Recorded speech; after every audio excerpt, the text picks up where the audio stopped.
Flex eyes up on her neck. Shutty.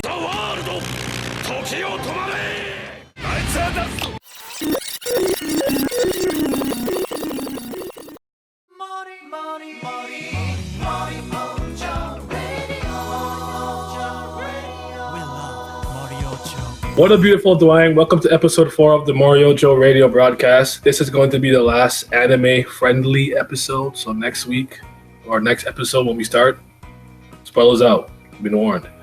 Joined today by Straw Hat Pat. Yo. Simmy the Red Witch.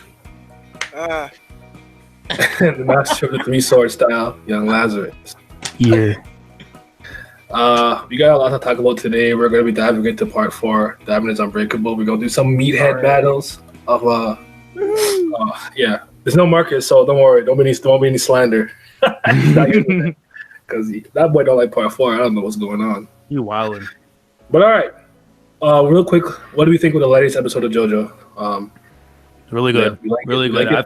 I felt like, in terms of the way that I think the voice actor was Koichi, was the one who voiced Diavolo, and then Soma Saito, the guy who voiced Tatsumi from Kamiga Kill, did Doppio. They did a really good job capturing the voices. Like when I hear them, I feel like that's Diavolo, that's Doppio. They're really good. I was very, very, very, very happy Metallica wasn't censored.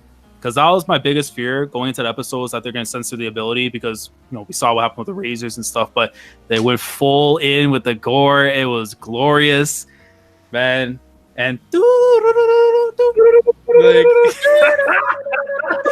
I swear to God, in the manga or the games was a different style tone. When I heard, what the hell's what are you doing? I never got the impression that it was literally him making the sound. I thought he was literally hearing something. Yeah, right. Yeah, because I think it was Eyes of Heaven. He even does it too, and I'm like, what's wrong with you? That's just crazy. Oh man, I loved it though. What was you, Pat? Like it? I liked it. It's just this is around the part where I was reading part 5. I was like, yeah, okay, and I'm just flipping pages because it just reminds me that Diavolo's backstory is not it. I'm sorry, it's just not it. Having a split personality, and I guess it's cool because it's he's a completely different person, but Doppio didn't age for years, and the silhouette for man that don't look like him at all. It don't look like him. So that's always been the funniest thing about you can't see him silhouette. I'm like, you don't look anything like Diavolo or Doppio. It's just this shadowy thing. You just lied. Fusion. You just straight up lied. What is this? So aside from that, like Laz said, the fight with Metallica is off to a very strong start. I saw the somebody posted on my timeline the comparisons between the colored manga and David Productions, and they actually made it even bloodier. So that was wow, okay, they're going all out.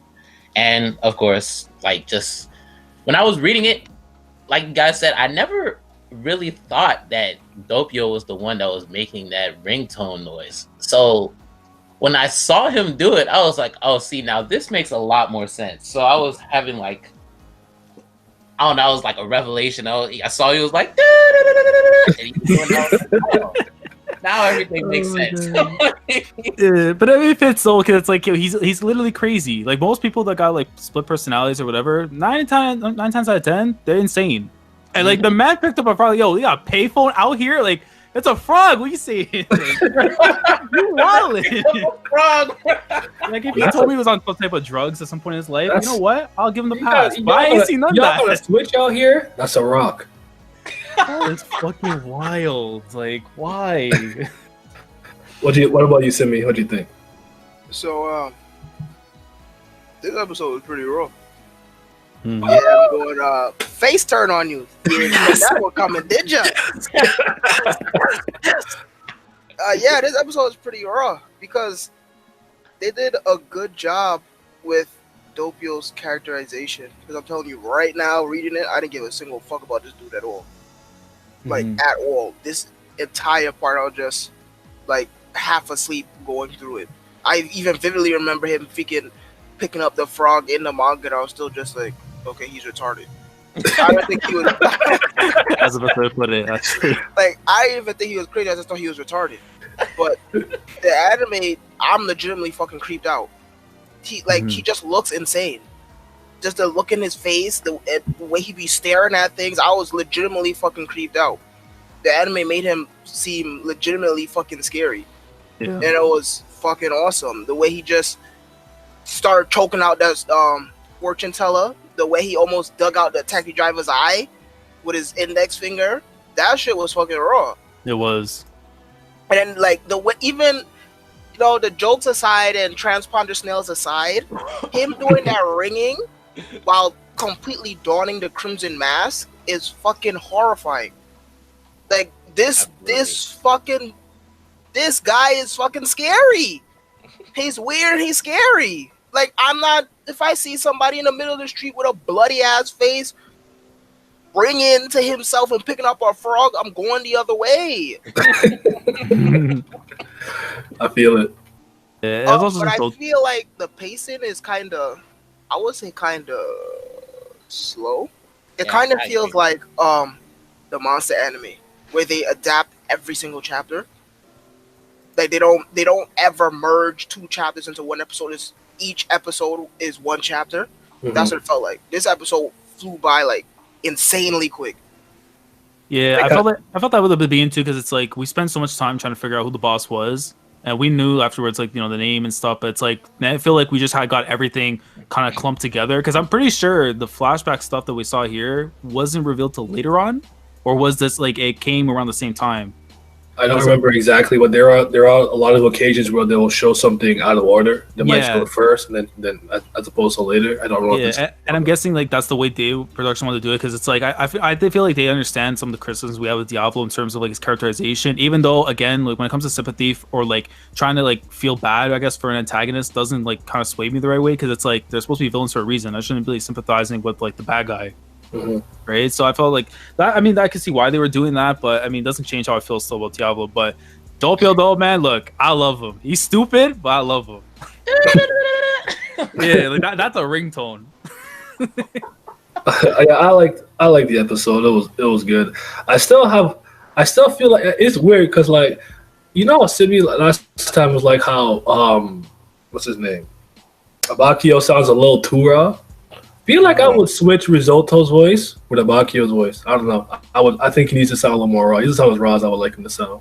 But I mean, like, the dude has fucking black irises. I mean, black eye whites. Like, come on. yeah, but yeah, I like the episode. It was good. There's nothing you guys said that I had nothing to add. You guys said everything pretty much like that's it. Only thing I'll say with the censored part is I feel like they added more blood. Yeah, they did. Because I didn't want to show too much of the actual blades protruding out his neck a little bit. So it's almost like a smart censor, you know what I'm saying? That makes sense, yeah. Yeah, like it was like it didn't censor they didn't do the black thing like they usually do, like like for the TV run. I actually was able to watch the uncensored, the Blu-ray version for all the other parts later on, but I forgot how much they kind of like blacked out sometimes. Yeah, because I guess it was the timing too, like when they were airing it at the time. Because I think it was like a daytime when they were airing it. Oh no, because I remember when Stardust Crusaders was coming out, it was coming out like in the afternoon. For us in Japan, it'd be like 1 in the morning, so they should have been clean. But I remember like Jotaro, they didn't show him smoking. They didn't show like certain like attacks, whatever. Apparently, you're not allowed to show a minor. Yeah, I think that's what. Yeah, yeah. So that's why he wasn't allowed to show him smoking. Because I remember that happening with Strength and against the older Darby brother. He's smoking. He's always blacked out. I was like, why is this Terraformers? But yeah, good episode. yeah. Anytime anything happens in Terraformers, you just Stevie Wonder black. I forgot how raw though Risotto was though, man. The fact that this guy kept on pressuring Doppio, it's like, oh, like, you know, there might be something going on, but then he realized like some shit was up with him. He's like, nah, I know you, I think I know what's going on. I'm gonna get them answers. Like, he fucked up because he looked at Aerosmith. He's like, yeah, you can see stands. Yeah, exactly. Yeah. Let's go. But yeah, this is pretty much the last major thing that I enjoy. There's obviously parts. We'll talk about a major battle. I like the Risotto stuff is the last thing I really, really, really love. And then part 5 was poo poo. All right. So we'll move on to our what if segment. We got 2 questions here. The first one is going to be what if Jonathan was successful? What if he won at the end of part 1? So at the castle, he defeats Dio. Dio doesn't get a chance to cut his head off. So Hamon doesn't rip his head in. What do you think happens? I think the story just ends there.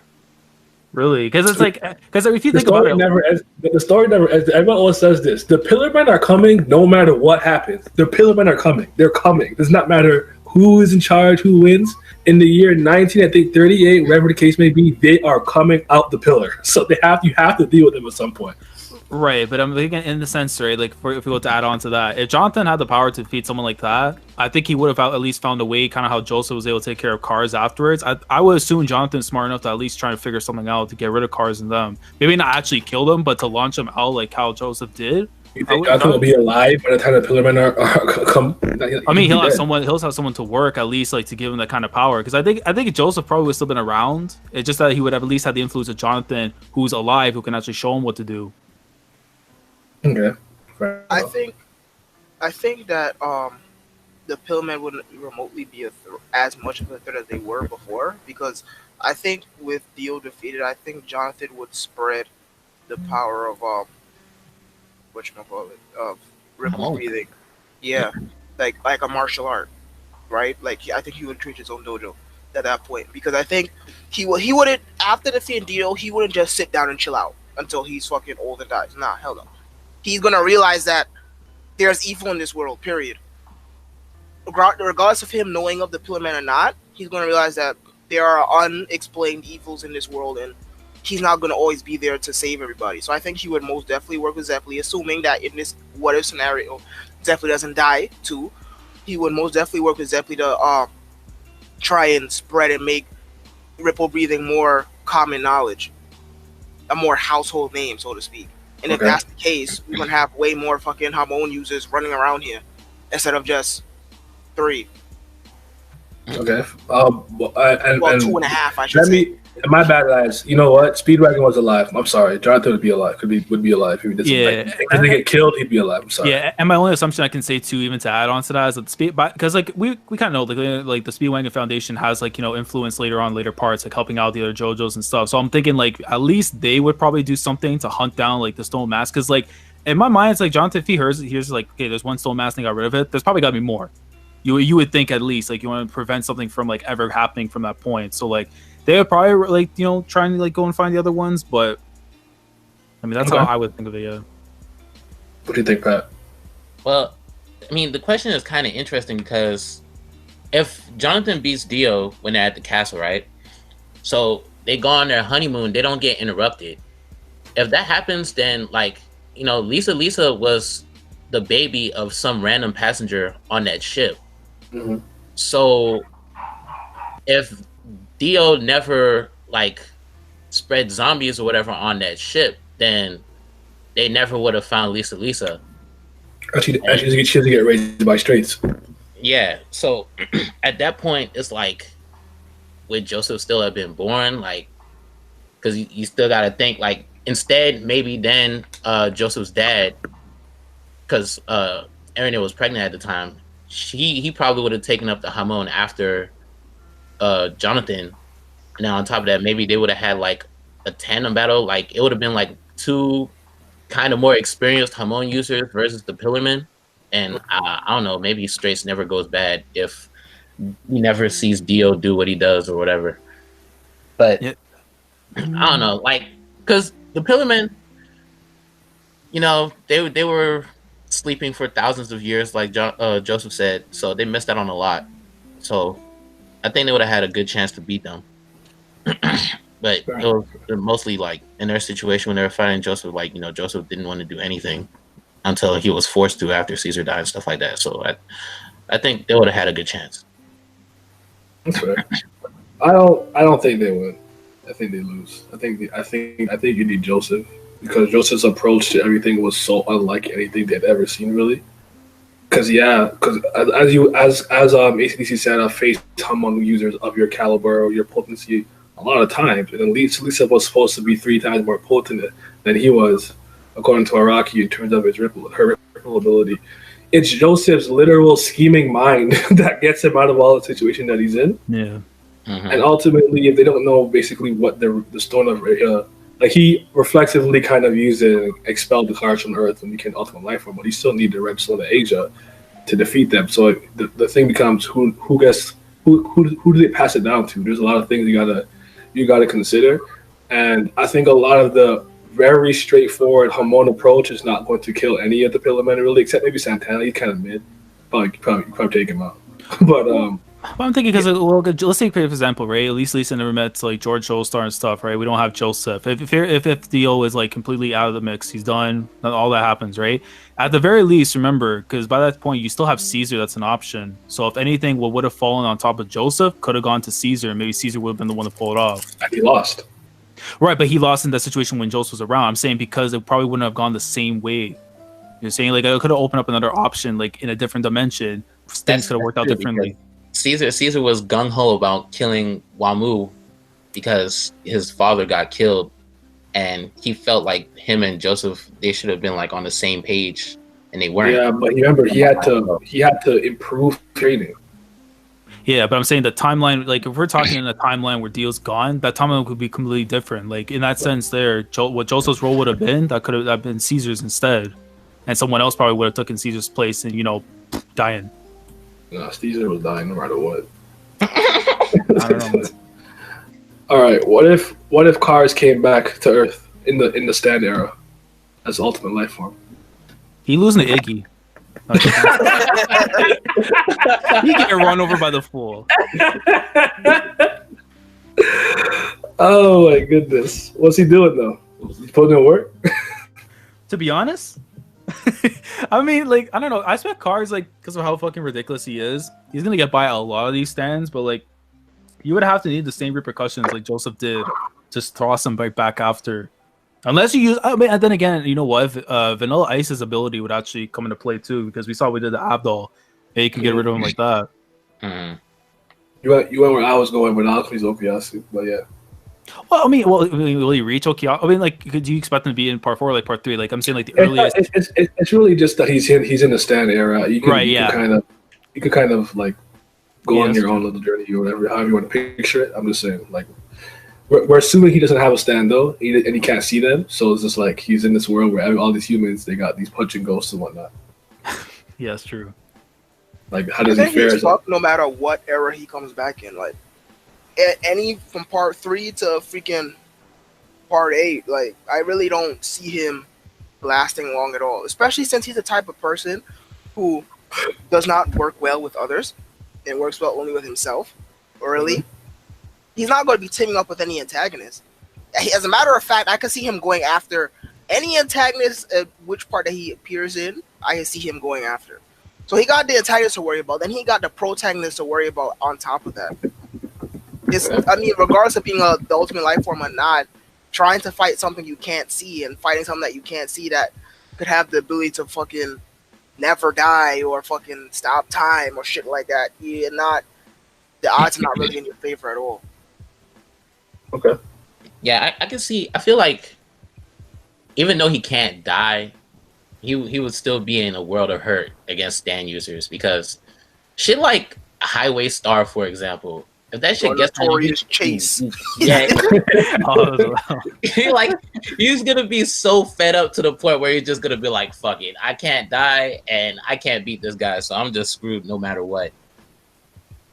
Yeah, and not to mention the fact that like the stands in general have evolved so much and stuff that like there's going to be an ability out there that's going to counteract whatever Cars has to offer. You know, like yeah, you guys see the ghosts and stuff. Like, well, in a sense, puppet ghosts and stuff or whatever. But it's like eventually, like because of how much they evolved after, I don't know if there's anything Cars can do to try and stop. Like as I said, like Highway Star, Vanilla Ice's ability, Okuyasu's. Like there's just so many things out there that could probably like stop Cars. Doesn't have to be a killing intent, but it could be something to just get them out of there. Mm-hmm. I feel it. I just one of those things where I think the question is interesting because it's just what do you do with it? Because I kind of agree where it's like I feel like a lot of people could definitely beat him and take it, but who's like? And I don't think of being immortal makes you unstoppable at all. There's fates worse than death, but it's just like with how many amplified powers of Ripple that he has, and the fact he can turn into any living organism, this and that and the other, just like okay, maybe he can't fight these stands or anything, but like who's really taking him down, putting him down permanently? Aside from like I'm thinking like Kareem, just erase his ass, he's gone. I was gonna say, let's say for example he uses GER. I won't say the full name because we don't spoil people for part 5. But if let's say GER was used on him, right? He's not gonna die, but he'll be in the thing though. The loop. He's done. But yeah, I'll just did everyone go? Yeah, we all went. More or less. All right. That's good. Right. All right, so let's move on to part. So first of all, Pat, I'm gonna let you get your little segment here because you were here last week and then you were Jotaro. Yes, sir. And everything. So say whatever you think is important you need to say about Stardust Crusaders and your boy Jotaro. Go ahead and speak on it. You kind of break this. First off, I just want everybody to know that we was in the group chat and I dropped the whole Edward Elric Full Metal Alchemist motto for night. Still didn't wait for me. We streamed for 2 hours. But I just want to say, this man Simmy held the fort down because Jotaro was raw as fuck. And anybody that says Jotaro is lame, this and that, no. You're just boring. Because what more could you want from somebody that literally, when he got into his first fight, this man said, I'm a punk. Sometimes when I fight people, I go too far and then they end up in the hospital. Some people still in the hospital. When I go out to eat, if I don't like it, I ain't pay for that shit and I leave. And then like literally in that fight, this man said, I'm not a great person, but I know evil when I see it. And right now what you doing, taking advantage of people, you evil. And nobody else can send you to jail, so I'm gonna be the judge, and I'm over here like raw, like let's go. Like literally, the guy barely even speaks in part 3, and then whenever he does, it's always something clever, or he's threatening somebody, and literally they don't take it seriously, and he beats the shit out of them, and like it's just great. Like you love it. And some people say he's too perfect, this and that. Like, nah, man. Jotaro, that man is it. Top 3 JoJos. And he not 3. Is he 2? He's 2. He's gonna say, nah, he 3, don't worry. He's 2. I'll wait for that. All right. You got it. All right. So let's talk about the Stardust Crusaders. Let's talk about some of the issues a lot of people have with Stardust Crusaders, which a lot of them seem to see my plot holes. I would consider most of them to be more of a retcon than a plot hole. But first of all, do these plot holes exist? I mean, start listing them.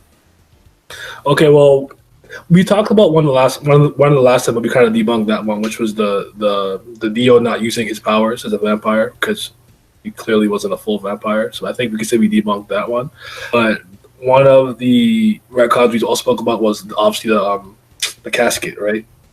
The IO, whatever. But Dio was not on his casket when we first saw that. But Definitely wasn't. a lot of people have a lot of issues with certain things. Like for example, the battle with the lover stand, like so you could shrink your stand, and this is not something that's ever used ever again in JoJo.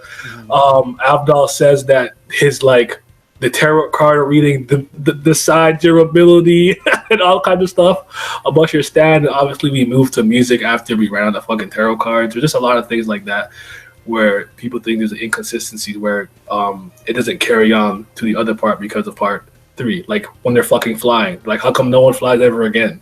Just things like that. That's usually what I'm saying.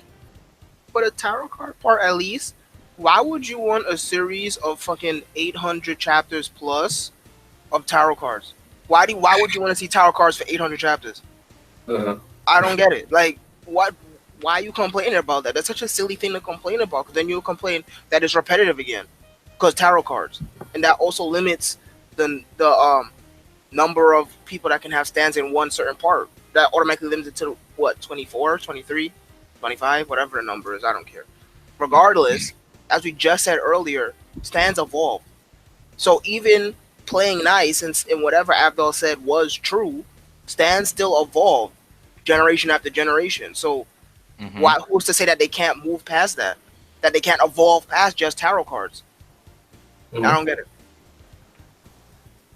Yeah, I mean, it just seems to be the part where people have the biggest problems in terms of overall continuity. It's not that they have the biggest problems. It's just that because Stardust Crusaders was the part that dawned the mascot of the series and one of anime's biggest and most iconic characters ever. So they have to find something to complain about. That's all.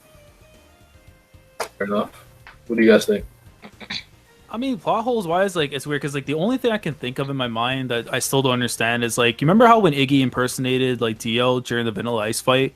And I'm thinking in my mind, okay, we've never seen him, we've never heard him, and it's like, okay, if we go by the manga, okay, fine, take out the voices, whatever. But in the anime, it's like, yo, like you didn't hear his voice, you ain't seen him. How the hell do you have that accurate? Like, like it's accurate. I'm like, yo, like what? I'm like, okay, like it's one of those like, fine, whatever, let's go with it. But like, I know you're not gonna explain it.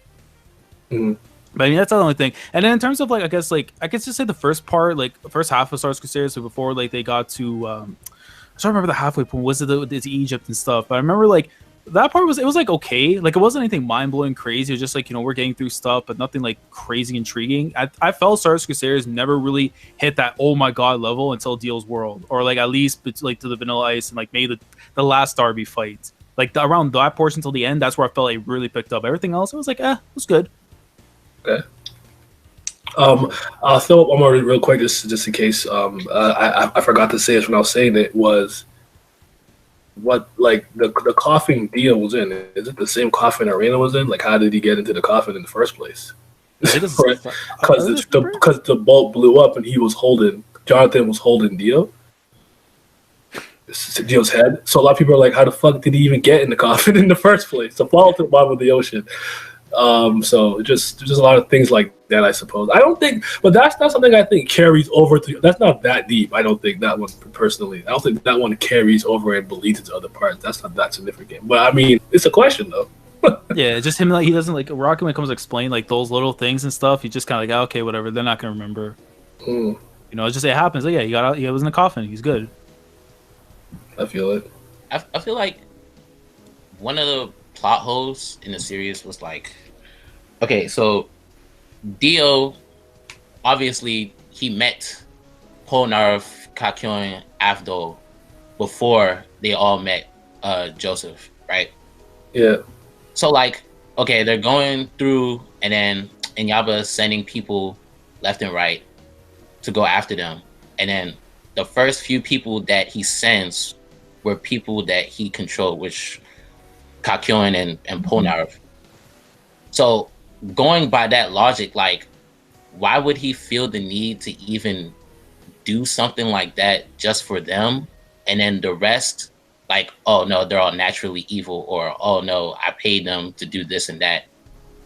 And then we go through like a whole bunch of plotless people trying to stop them. And then when they finally get to Egypt, oh no, I actually have a loyal set of followers that I don't have to do nothing. I just tell them to do something and they're going to do it for me no matter what. Like, at that point, you're just reading it like, huh? Like, why would you set it up that way? Like, I guess for that, it was just a little inconsistent the way he was setting up people to prevent them from getting to Dio.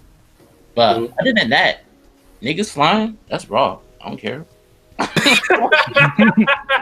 Good way to put it. Oh my goodness! I guess the other big one is Joseph. As far as a lot of people are concerned, he was definitely dead. They saw his spirit come up, everything. He got his blood sucked. They're like, how did he come back? And if he came back with the body of Thing, why wasn't he a vampire? What's another big one? I don't know. Damn, them niggas want to see Joseph die? Hey, we moved on. Yeah, I'm telling you, nitpicking is just nitpicking. Like, when you gotta come up with a bunch of things that are plot holes and nobody else but you have the issue, I don't know, but majority rules. Get over it. And I guess the last one I'll bring up before we move on is, why does Jotaro literally have the same ability as Dio? That's supposed to be an ass pull. Because they're the same genetics. Yeah.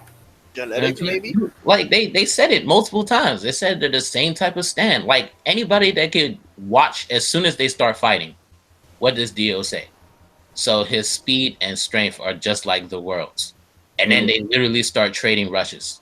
Like after that he starts stopping time. Then what? Jotaro could stop time. Why? Because they're the same type of stat. They literally had the same exact stats. Like I don't see how people can't put 2 and 2 together. I mean, my theory always was it's because freaking Dio is using Jonathan's body, so therefore that's Jonathan's stand, quote unquote, and not Dio's stand. Exactly. Right? And that they already explained that freaking. I mean, no, I think they explained in part 4 that stands are genetics. If you're the child of a stand user, then high chance that you're gonna have a stand to yourself, right? And if Dio used Jonathan's body to create this stand epidemic in the first place, so I don't see why he wouldn't be stopping time as well. Like I'm not seeing how that's natural at all. Like that's the second I learned that fact that it's genetics, that's the very first thing I thought of was freaking Jotaro and Dio. So I don't. The only thing with that is that it was kind of stated that his stand is supposed to be Hermit Purple or Hermit Purple 2 or what was the other name for it apparently? Because apparently when he was thinking of making Hamon become stands, the reason why Joseph has that ability was because he's a Hamon user. I don't know, it's weird. Araki's weird, kind of weird, but he did have Hermit Purple.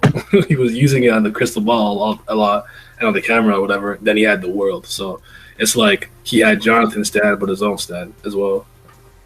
But the whole bloodline thing, because that was a big deal about them being tied by the Joestar blood. I mean, I think it's a valid point, valid theory. Like I said, it was cool, so I didn't really care. I definitely paused for a second to be like, really? Whatever, fuck it, it's raw though. So I just kept. I definitely took pause for a second when it happened the first time. I was like, huh? I don't know. I don't think they're really that big a deal. Because I kind of feel like part 4 is when he started really solidifying some of his concepts and stuff, really understanding. Because I still see 3 largely as a prototype friends. So there was some kinks, some things to work out. But ultimately, look what we got. It was a good experiment because obviously the result was great. Facts. So, I don't know. I wouldn't dwell on it too much, but I mean, those are just a couple of things people had some issue with part 3. There's actually more, but we'll sit here till forever if we keep going through all of it. Let's talk. So we move on from part 3, and after part 3, we started having a lot more stand names, abilities, and whatnot come from musical albums, musical art, like artists, songs, whatever.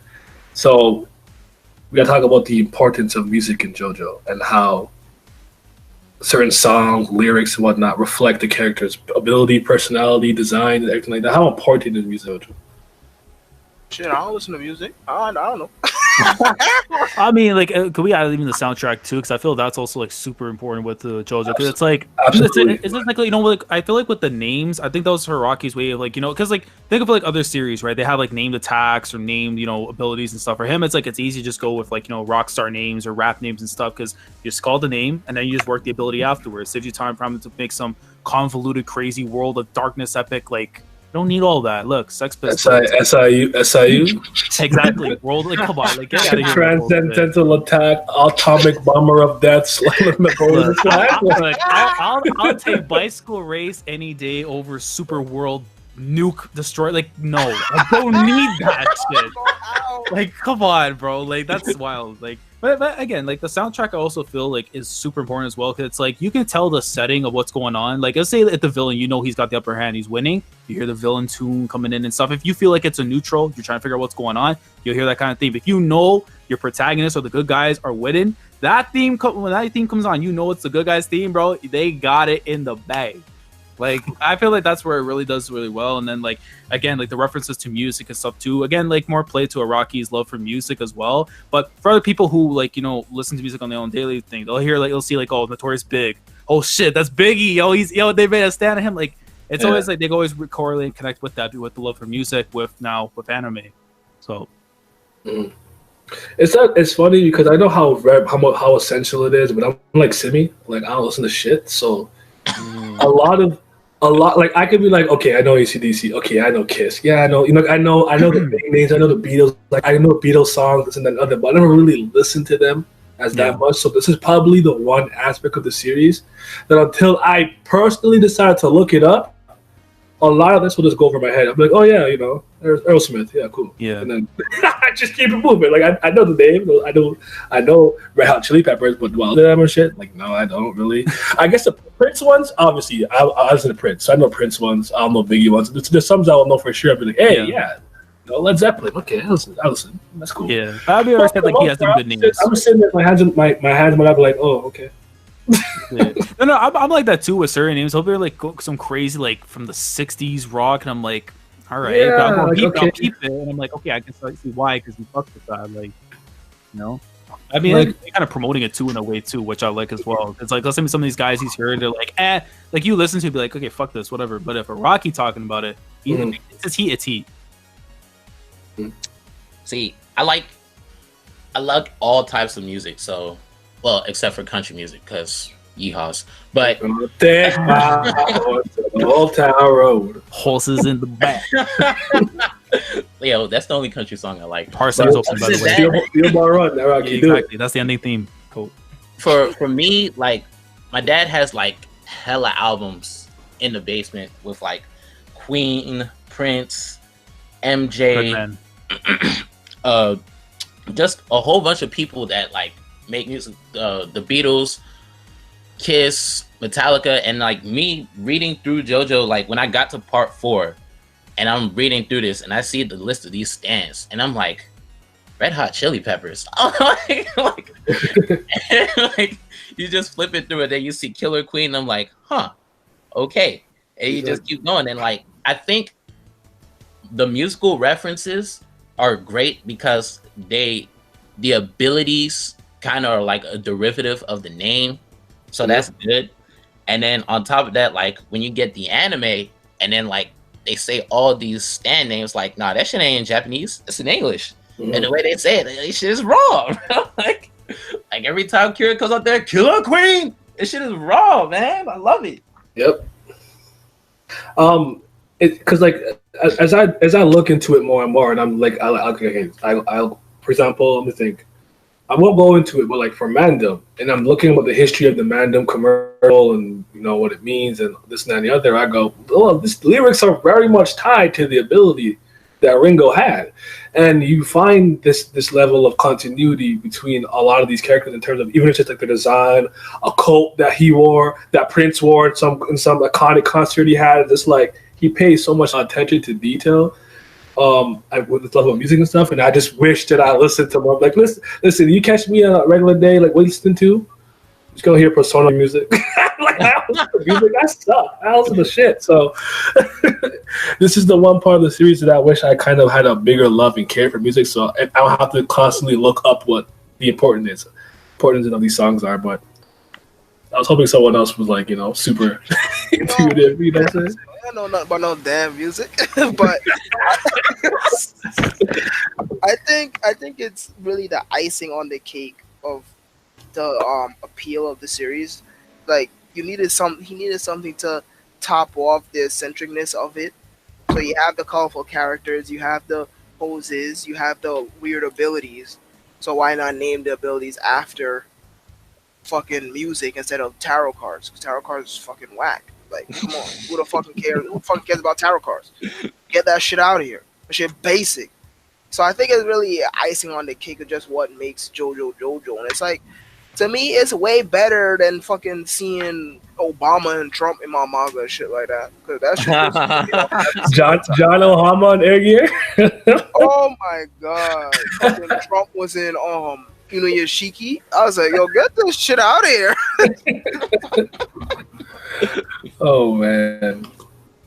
But yeah, I mean, it's very important though. I remember, like, even for White Album, like Gently Weeps. Apparently, there's like I have to look it up, but like there's a specific type of like lyric that was like related to the abilities and stuff. Like his attention to detail is very nice. I just wish that it didn't constantly go over my head because I'm trash. Listening to fucking Sonic. I'm listening to this Chemical Plant song on my walk home. That's what I'm listening to. Oh my goodness! Anything you want to add? It's gonna be funny when we talk about fashion because I don't even less about fashion, but that's not for today though. I'm gonna do the research. I'm gonna do some research. I'm gonna do the research. I just want to say Michael Jackson is the greatest artist of all time, and Man in the Mirror is a crazy ass stand. Hey, that reminded me of one thing where Cat was like, "There's no mirror world, no, doesn't exist," and then like there is one. That's that. But he could just, but like that's not really a plot hole. He was just wrong. He didn't know. But anyways, let's talk about the importance of bloodlines and the family ties in JoJo. Because obviously the Joestar family bloodline. We talked a bit about the Dio stuff, but I think it goes deeper than that. When you think about the Zabellis, when you think about even Enya, when Jay Guile got killed and she felt the wound and knew he was dead. You got also Yaku and his brother. You got obviously from part 5 the connection of Trish and Diavolo. They can feel how important is family and bloodlines in this series. I feel like either Araki nails it, like they have very good relationships, or he just completely like fumbles it. Like with Okuyasu and his brother, like I felt like he was trying to make me care about his brother when he died, but when Red Hot Chili Pepper like fried him, I didn't give a shit because he was just there. Like his stand, Bad Company, it was cool, but he only used it one time, and then after that he got finessed. And then after that, he dies. And then, like, Okuyasu becomes Josuke's friend afterwards. And I'm just like, so what was the point? Like, like I was just so confused. And, like, obviously, we were in the episode, like, half a month ago, I guess, when Marcus was in here. He was talking about Trish and Diavolo. And Diavolo literally had Passione, like, get Trish and keep her safe so he could kill her. And I'm just like, why didn't you just tell them to do it then? Why? Problem solved. Just send somebody else to go do it. I know you're weird. I guess he wanted to do it himself and completely erase all evidence. But I was like, I feel like you just got one of the lead guards to do that. Yeah. They asked you to literally just you, right? Like just you know what I'm saying? You could always kill that one person after for killing Trish, and then no one knows nothing. There's other ways to do it, but yeah, like reading stuff like that, I'm just like, why? What's the point of them even being family when it's not doing nothing? But even though he whiffs, when he nails it, I think he does it pretty spot on. Like when Jotaro met Joseph for the first time, basically he was like, I ain't ask you to come from here to Japan, so go away. And then like, he had that indifferent attitude with him throughout like most of part 3. But I feel like once you get to like the Darby brother fight, the second one, you see how much closer they've gotten over the span of their trip. Because Jotaro, like literally playing a game, and then Joseph's like, Jotaro, you have never played a video game before in your life. You fucking suck. That's a playful. You was some shit. And Jotaro was like, Nani, I can play this. And then they were definitely on the same wavelength.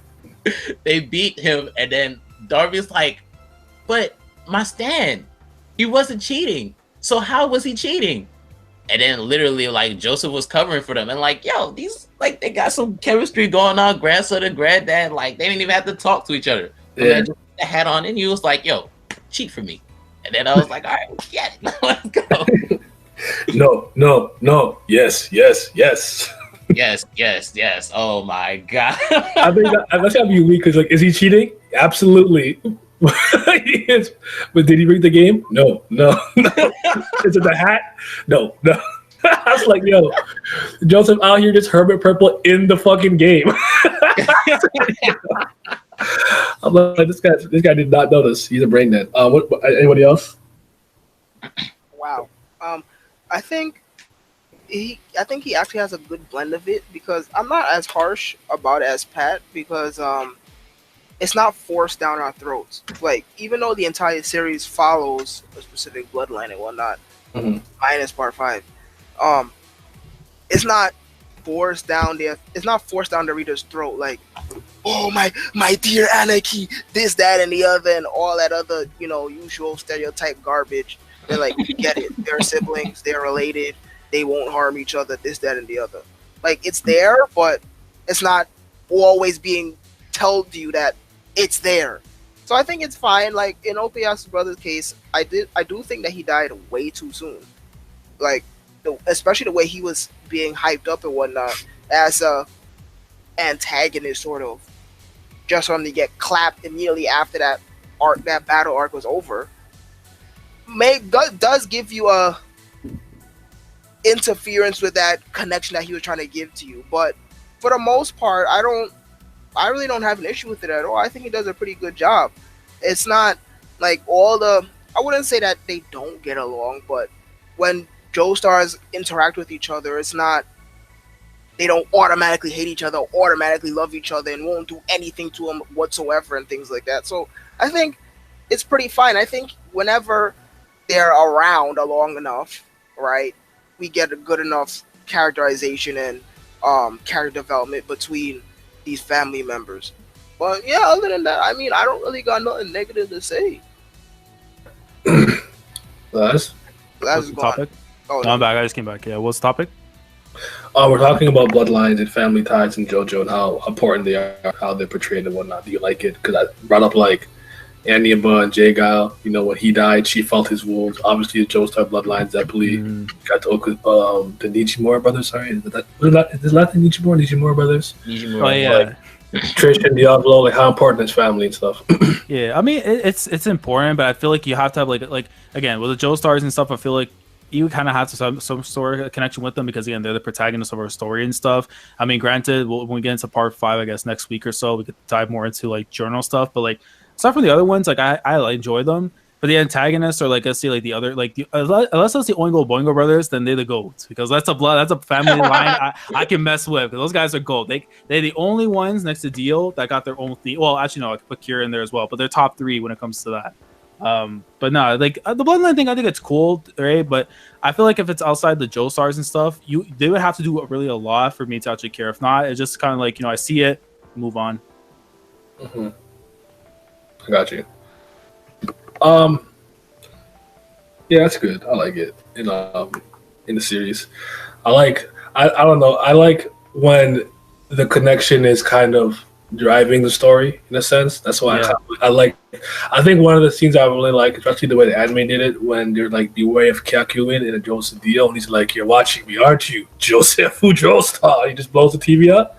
Like, I like those kind of moves like that. Cause it's like, yeah, no matter what someone's doing or what they're doing, they can always feel each other's connection and they're close. I like that a lot. I always laugh every time Enya starts freaking out after J-Gal dies. He's like, I'm like, what the fuck is she doing? It's like, why are you care? Why are you? And then she's like, yeah, he's such a pure soul. I said, huh? Pure what? Well, who could kill such an innocent boy? I said, man, not it. But yeah, I like the connection. I think the Zeppeli family one to me is always the most interesting because of the way I bet Italian families work and their sense of pride and carrying on like the will of their fathers and whatnot. We see it with Caesar and stuff. So I always like that a lot too. It plays more into part 7. I can't go into it right now. A discussion for another day. But I always thought that the family blood stuff was really, really good. Mm-hmm. And I think I'm forgetting. Oh, the Nijimura brothers. I see where you're coming from, Pat. Like, I didn't particularly care, but it's weird. It's like, did he care about him in a way, in a sense? Because remember at the end we told him to go back, like it's not your time after the Kira stuff, and after Oshiaku woke up. I like that moment. I thought that was nice. Yeah, I mean, for me, like, I kind of feel like I care more about like Okuyasu's relationship with his dad more than with his brother, because like again, like the antagonist thing, like I did, like again, I had to take a lot to really sympathize with like some of these guys, but like I knew the guy was bad. Granted, like things that transpired that led him down the path that he was in, but when I got to see like how the dad became what he was and kind of like what they were dealing with at the time, it's like I felt way more for him than I was with the brother. So in that sense, like when it comes to the Nijimura family, I care more about Okuyasu and his dad more. I care about Okuyasu and his brother. Mm-hmm. I feel you. I mean, family is always going to be one of the most important things about the series. Yeah. I feel like I would have liked Okuyasu and his brother's bond more if Okuyasu would have been the one to defeat Chili Peppers. But then, like, literally, he has him by the ropes, and then he fucked up, and then he let him go, and then he got stronger. And I was just like, okay, then what was the point of him having a brother then? That's why I was just like, why? But I mean, I don't hate it. I didn't care for it at that point. I don't like the most interesting family bloodline is the Zeppelis. I've always liked the way the Zeppelis tie in with their families. So. Yeah. I mean, for me, it's like I can't. Sorry, go ahead. Yeah, no, I was gonna say. I mean, I can't speak on a certain one because we have to literally wait till part 6 because again, I love Jotaro. I really like him in 3. I actually probably like him the most in 4, but there's certain things like in the later stuff that like I really love him for. Yeah, I got you. All right. Simmy, anything you want to add? No. Let's hop into the diamond. Is Unbreakable discussion. So you go from Jotaro to Josuke. How do we feel the overall transition was from parts from 3 to 4? And how do you feel about? Actually, we'll start with that. Let's start with that first. How do you feel about the transition from 3 to 4? Cool. Was it nice, smooth, seamless, or a little jarring? I love that beginning stages of Diamonds Unbreakable because it's like we go up to Morioh. It still has like the rough arts. Like if we go with the manga, it still has like the Stardust Crusaders style, like the buffy big ass dudes and stuff. Like it's just like bro. When you see this man Koichi walking by and you see Jotaro and you see like this kid like Josuke playing with the frog and stuff, right? Or the little turtle. And then just like the whole thing, like, yo, what the fuck you say about my hair? Like, listen, bro, you read the Duane translations. That was like the most god tier dialogue of all time. I don't need no crazy, yo. The fuck you say? And the man just getting Millie rocked. Like, yo, we out here. I love them off the gate. And this man coming up to Jotaro, like, fuck you looking at. Like, yo, that's the energy I rock with. If you out here, like, holding it down, people that be disrespecting you, man, yo, he was it. Josuke was the man right off the bat. First time I saw him, I knew he was gold. And still is. Okay. Anyone else? I felt like the transition at first was a little. I would say it was smooth, but then like as you go in, like later on, like the way, because at first when you first see Josuke, like he was a little more burly. Well, not a little more, a lot more burly than where he was towards the end. And like literally his height is listed like 5'11", and he looked like a delinquent. And then later on, he like slims him down a little bit. And I actually noticed it like as I was going through, like the change was just so sudden for me. And I was like, whoa, like Josuke doesn't look like how I remember. And then like literally the plot went from, I guess like, beat him up type of enemy of the week to like slice of life to, well, we meet this guy, we meet that guy. And then until we meet Kira, and then like at first, I didn't really feel it at first, but I grew to love it after I reread it. So it's fucking god tier, man. Jesus Christ! Like stands have been introduced for how many fucking chapters did Stardust Crusaders go for? Like a lot. Well, I remember originally Part 4 started at 266, so it was something like the early 100s, I guess. What is with Stardust Crusaders? So yeah, we've been with stands for a few years now, right?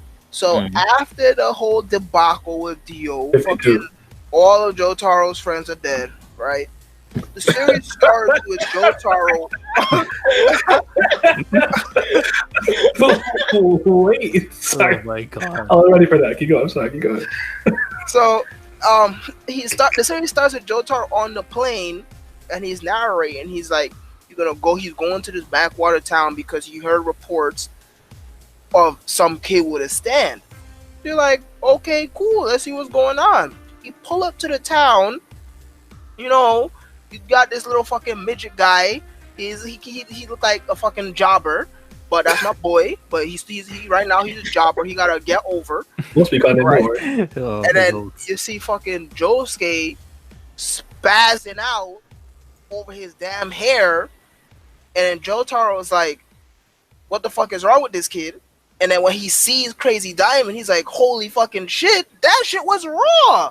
That shit was fucking raw. It immediately picked up after freaking part 3 in the sense that we are still getting stands.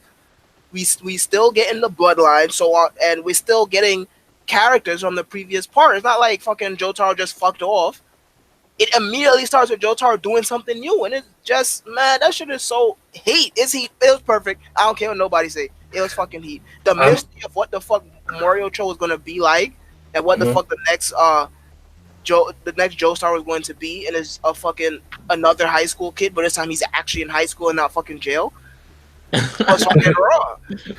I actually 100% agree with you. I feel like you could make. I still think part 1 to 4 flows really well in terms of overall cohesiveness, and how seamless they go in the other parts. I think you could make the argument 2 to 3 can be a little jarring, just because of the major shift in how things work through the combat.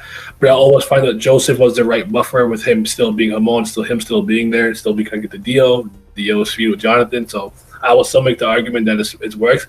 To me, this one's the best because we kind of stuck with our previous protagonist coming to help the current one, who is the son of another protagonist who fucked up. Should have done that. But the fact that he could mac someone that bad, that old, I'm putting respect on Joseph's name.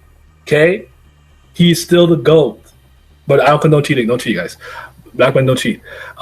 And Joseph was also in this part very much. He uses his spirit. It's his spirit photo that kind of partially brings thing to that town because there's something evil there that they can't really see. So it's like it continues in such a way where I don't feel disconnected, but these guys aren't particularly taking up the show. It's still very much about Josuke, Koichi, Osayaku, and those guys and their adventures. So I thought the transition was great. But how do we feel about from Jotaro to Josuke? It's that stuff because it's like I love the badass though for like Jotaro, but I really love the family man that Josuke is like early on, and just like how he's all about his friends and stuff. Because like with Jotaro, I felt like it took some time obviously to build the bonds he had afterwards with like the original Stardust Crusaders. Whereas like with Josuke, like again, I had the fear he was going to be Suna at the beginning until he did the whole goldness and stuff at the beginning. At the very start. So you remember when he was getting. Listen. Let me clarify. So back in the day when I read it and I saw him getting his ass beat and stuff by those kids, I'm like, he better not be a pushover. But the moment I saw the hair comment, I'm like, oh shit, he ain't no shit. Thank God. That was my own fear. But in a sense, like with like the way he like his personality and everything, I felt like he was a lot more like engaging because like with Jotaro, we know stoic, reserved himself and everything. Those kind of people are kind of hard to kind of like get into. Whereas Josuke is like a lot more open. He's a lot willing to like take the time to listen to somebody what they're saying. But if you wildin', like he ain't here for that. So it was easier to connect with them compared to Jotaro at the start.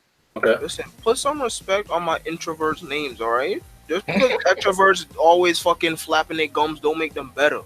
But anyways, I like how they were both banchos in the definition sense, but still completely different from each other. So, as I said in the last episode, Jotaro is run-of-the-mill bancho. He's dressed like a delinquent. He doesn't fucking give a shit about anything. He's disrespectful, and he's a hothead, always willing to fight and so on and so forth. While you have Josuke, who is still a delinquent. He's not wearing your standard, typical uniform, like his fucking chest out, but it's not out. He got he has a pompadour the size of a fucking steak As he should. Whatnot. And he's fucking beating people's ass for ever talking about his hair any type of funny way. So it's nice to see how different they are. And as Laz said, how Josuke is more of a family man sort of sense, with him always being able to make friends with the people around him. And it's not in an obnoxious way either. Yeah. Like, I want to be friends with you. I'll make friends with the whole town type of shit. Yeah. Right? So it's organic. It's a nice contrast. What's the word I'm looking for? Contrast between the two. Mm-hmm.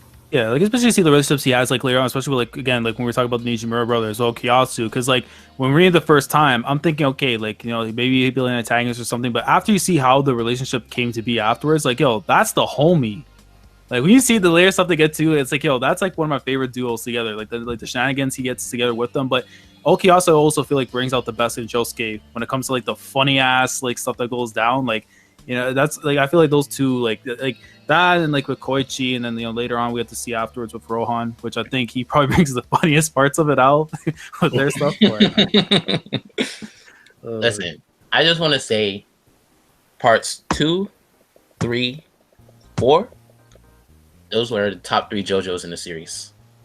Shit. So with the transition from Jotaro to Josuke, after we just finished Jotaro's part 3, you know, we're going from dude who like is literally the embodiment of being raw as fuck. And then we're looking to see like, okay, what's the next MC gonna be like? Because, you know, we had the gentleman in part 1, we had the trickster in part 2, and we had the badass raw ass motherfucker in part 3. So what's next? So yeah, exactly. Like we're looking to see like what kind of personality is Josuke gonna have. And for me, the way I identify it is like Jotaro is the kind of person that I would love to be like in real life, because like who doesn't want to be somebody that somebody's like, oh, you can't fuck with him because he's gonna beat your ass. But with Josuke, he like I kind of identify with Josuke's behavior and how he is more. I totally think he's the most relatable JoJo than all the other JoJos, because it's like with Josuke, the most interesting part about him that I love is that, like Laz said, like he's friends with the whole town pretty much, and like I feel like all those different groups that he's like amicable with bring out a different part of him. Like with Koichi is like always on the straight and narrow. Sorry. God bless you. Okay. But Koichi is always on the straight and narrow. So when Josuke and Koichi are together, like he has like the responsible side comes out of him. That's the part of Josuke that we see when Koichi is together. Like with the battle against the fuck's his name that makes papers and threaten his mom. Oh, what's his name? Timmy? What's his name? I think. Hold on, let me just check. I can't remember his name, but like in that battle, you see like Josuke was like he trusted Koichi in that battle. And he was like, you know what, me and him are together, we can get out of this. With Okiyasu, he brings out his little goofy, laid back side. Like every time they get into something together, it's hilarious. With Rohan is it was Miyamoto Teru Nosuke. I forgot. I remember he didn't have a name before. I think it was just an Enigma boy originally, but they named him after him. Sorry, continue. Oh, okay. But with Rohan, their relationship is the funniest because Rohan is a senior. So because of that, he brings out the immature side of Josuke, and Josuke is always like trying to like, you know, he has to give him respect because that's the way like Japanese people are, but you can tell like he really doesn't want to. And then with Jotaro, it's like that's the person that he looks up to. So you have one person, and then he displays all these different types of like personality traits with other people, and like you know, you take that and you're just like in real life, that's kind of how you like a normal person is. Like you have different friends that you talk about different shit with. Like you may have that one friend you talk about everything with, but everybody has like at least 3-4 different friends that you talk to them about a specific thing. Assuming I have friends to begin with. I would assume all of us here have friends. Damn, I thought we was friends, bro. Yeah. I want to pile onto what you said because I totally agree with everything you just said. I think he's the most relatable JoJo, and he's the one to me, at least up until this point, who just comes across as a genuinely real person. Jonathan is a little too good to shoe gentleman, product of his environment. You gotta cheat, really funny one. Then he's comic relief later. Jotaro is really badass. And instead of like relegating him to like you're this type of character, you're stoic, you don't speak, but anytime you do speak, it's very raw. And so no, depending on the situation, who he's talking to, what's happening, his emotional reaction is very human, very real. So there's a time to laugh, there's a time to be raw, there's a time to be sad, like when his grandfather passed away. You know what I'm saying? Like there's a time to be wary or distrustful because, okay, I'm meeting my dad for the first time. He left us. Fuck this guy, kind of thing. Not interested. He has a whole range of emotions like a regular person, which is what I want more manga to start fucking doing. I don't need you to just be the soft-spoken shy girl, the hyperactive knucklehead, the calm, boring. Be a real person. Fucking tired of that shit. So, yeah, I think it was a great transition from Jotaro to Josuke Elite. But that being said, we're going to talk about how Jotaro has changed since part 3. But before we get that, I want to read what he said in his interview in the Jojonium volume of part 8 for Jotaro Kujo real quick. So Rocky says this. Remember that this is like the re-release Jojonium stuff, so this is like pretty recent. This is like while he's having this interview, part 8 is already out, so he's talking a lot of stuff in hindsight. The idea is to make the main character of part 3 a Japanese person has been in my head since the beginning of part 1. Jojo was originally planned to have 3 parts. It would pass through different eras to the modern age where the main character would leave Japan and go finish things. I thought that'd be a fitting way for it to end. But I wanted to make it a tournament-style manga, which were very popular in Shonen Jump at the time. That's when I got the idea to make it like a road-like movie, similar to Jules Verne's Around the World in 80 Days. In later years, when a certain TV comedian traveled the world in Eurasia on a TV show, he followed a similar route. Just like how I coined bizarre adventure term before Bizarre Stories of the World TV show, I will also like to say that Jojo used that route first. Jotaro was modeled on Clint Eastwood, who I really respect. Jotaro's pose with his finger out, which has become really popular now, came from one of Eastwood's poses with a 44 Magnum. Jotaro's yada yada daze quote came from one of Eastwood's lines, which went something like this: "Bank robbery, give me a break." I took a lot of iteration from those roles that Eastwood has played, right down to the details like these. Perhaps because of that, Jotaro seemed a bit mature compared to other manga main characters. I think Joseph was a better fit for the Jump style of the main character, but to me, Jotaro is a true hero. To me, heroes are solitary. Yeah, right? So I think you guys will like this part. Well, solitary. They don't seek value or praise for doing what they believe is right. In other words, their justice goes unrewarded. Sometimes going down the path just makes them end up alone. Basically, I think heroes aren't supposed to have allies. Jotaro never opens his heart and keeps his feelings inside because he's a lone hero. Even after defeating enemies, he never goes wild and gets happy. He just says, yada yada daze. That's all he needs. Yo, we out here, son. Yo, we are out here. +1. Let's go. Okay, this is the last paragraph. As of now, Jotaro is a representative character for JoJo. I base all the visual designs of all later JoJos off of him to make sure that they will all be unique and different from Jotaro. It all came from the bizarre sensibility and fantastic among the everyday was born from the idea that a young man in a school uniform traveling through the desert. And Jotaro isn't just wearing a normal school uniform, but one with a chain on the collar or 2 belts. I thought carefully how to make him seem like a delinquent without ruining the balance. One image that comes to mind when you think of delinquents is how some boys attach chains to their wallets and hang them down from their pants. But guess what? Jotaro's chain came first as well. He laughs. So that's how he sees Jotaro. Listen, a true hero. Like I said, bro. Sabaknoa. So, This man is the judge, bro. So basically, all them other niggas wrong, and we right. We out here. Facts. I knew you guys would enjoy that. When I read that, because I bought the rest of the Jojonium volumes not too long ago, because I just dropped like a clean $300 on all of them, so now I have all part 3, and I was reading this. I'm like, this is fucking interesting. I didn't think he saw Jotaro in that light, so I thought it was cool. But now that we're on the topic, knowing that we know everything, how does he change from part 3? What do you guys say? With Jotaro, it's just like the best way I could put it for him. It's that, like, again, I feel like he was the student, or he was just kind of like someone who was learning basically what was going on, combats and all that stuff. By the time part 4, I felt like he became like a leader, even though he wasn't the central focus of what was going on. But I felt like he was more of the leader than Josuke, because again, Josuke was kind of like learning the ropes and stuff of what's going on before, again, kind of holding himself in the latter parts of DIU. So it's like, I felt like he was more of like the sensei, like the guy teaching, like exactly what to do in certain situations and stuff, compared to like how it was before. Like, he would make decisions off the fly. Before here, it's like he's a little bit more like reserved. He's trying to understand the situation a little bit better compared to like, just going on the fly sometimes with certain things. But yeah, I probably would say that he's more like probably like a teacher, I would say, or like a leader more than he was like in part 3. Okay. Before I answer that question, I completely LOL'd at that little jab at fucking Dragon Ball and Saint Seiya and shit like that because different those were what was running in Shonen Jump at the time. Yeah. So that shit was funny. Yeah. Yeah, fuck fucking Toriyama. I hate that guy. I'm playing. But No, stay with your chest. Stay with your chest.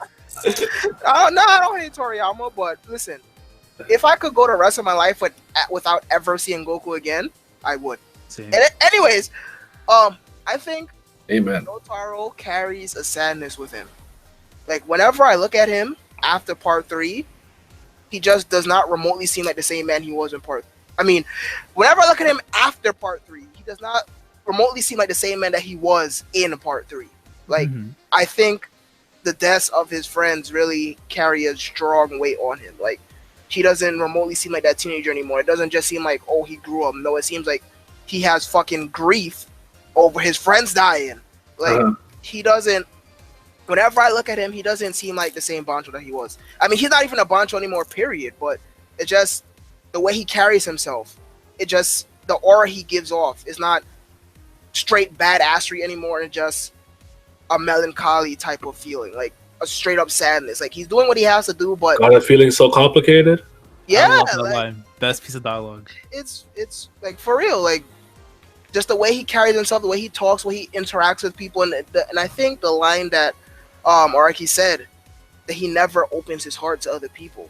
I mean, why the fuck would that be? The last time he did, they fucking died. Like fair. Yeah, so he's very, and even though he was reserved in part 3, he feels it doesn't even feel like being reserved anymore in the other parts. It feels like locked up, like he's locking himself up.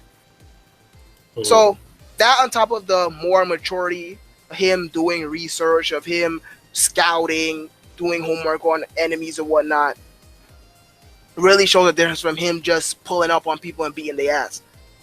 But yeah, I really think the biggest difference is just that sadness that he carries with him after going on that long journey with a group of people and then walking out with only like fucking 2 of them.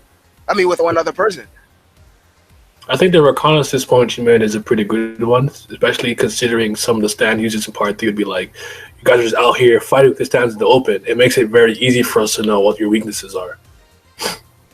So it's almost like you learn from that.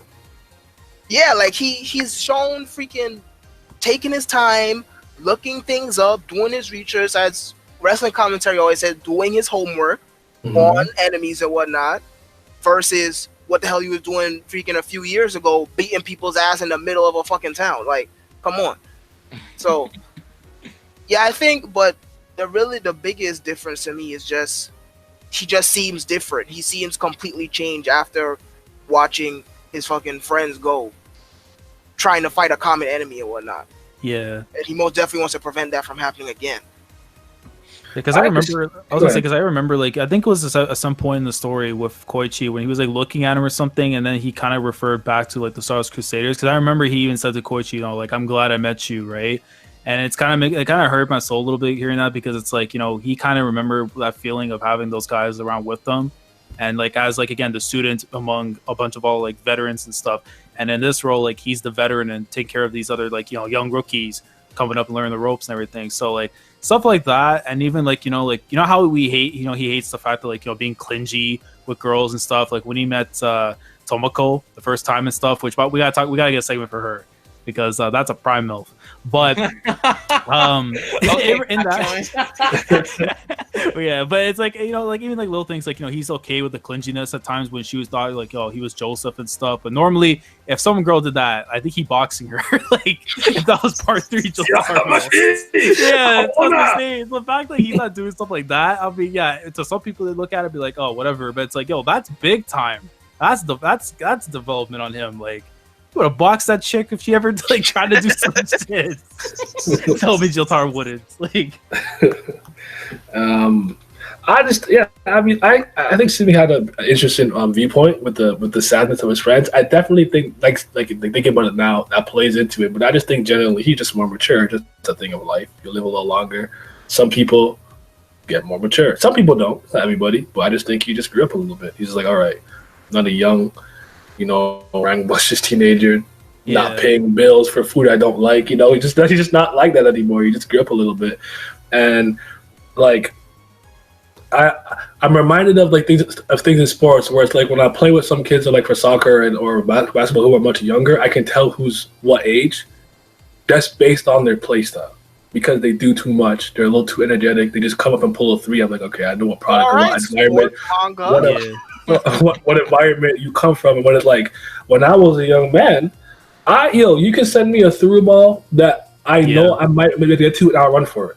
I'm not wasting my energy at 26. Fucking tired. I can't do that shit no more. I ain't doing all that. It's just like the older I got, the more I let the ball do the work for me in soccer. I'm not trying to do all this running. I'm trying to tiki-taka, make the ball work for me. I'm not trying to run no more. So it's just a thing. As you got older and you do things more often, you just get more experience, and you don't have the same mindset and approach to it. I just think you just matured. That's how I saw it, at least. Yeah. I mean, the only other thing I can think of to add on to that, it's like, you know how like some people they'll only learn, let's say, from mistakes or learning through like the whole process and stuff, right? Me. Or Jotaro, it's like like he went through all that.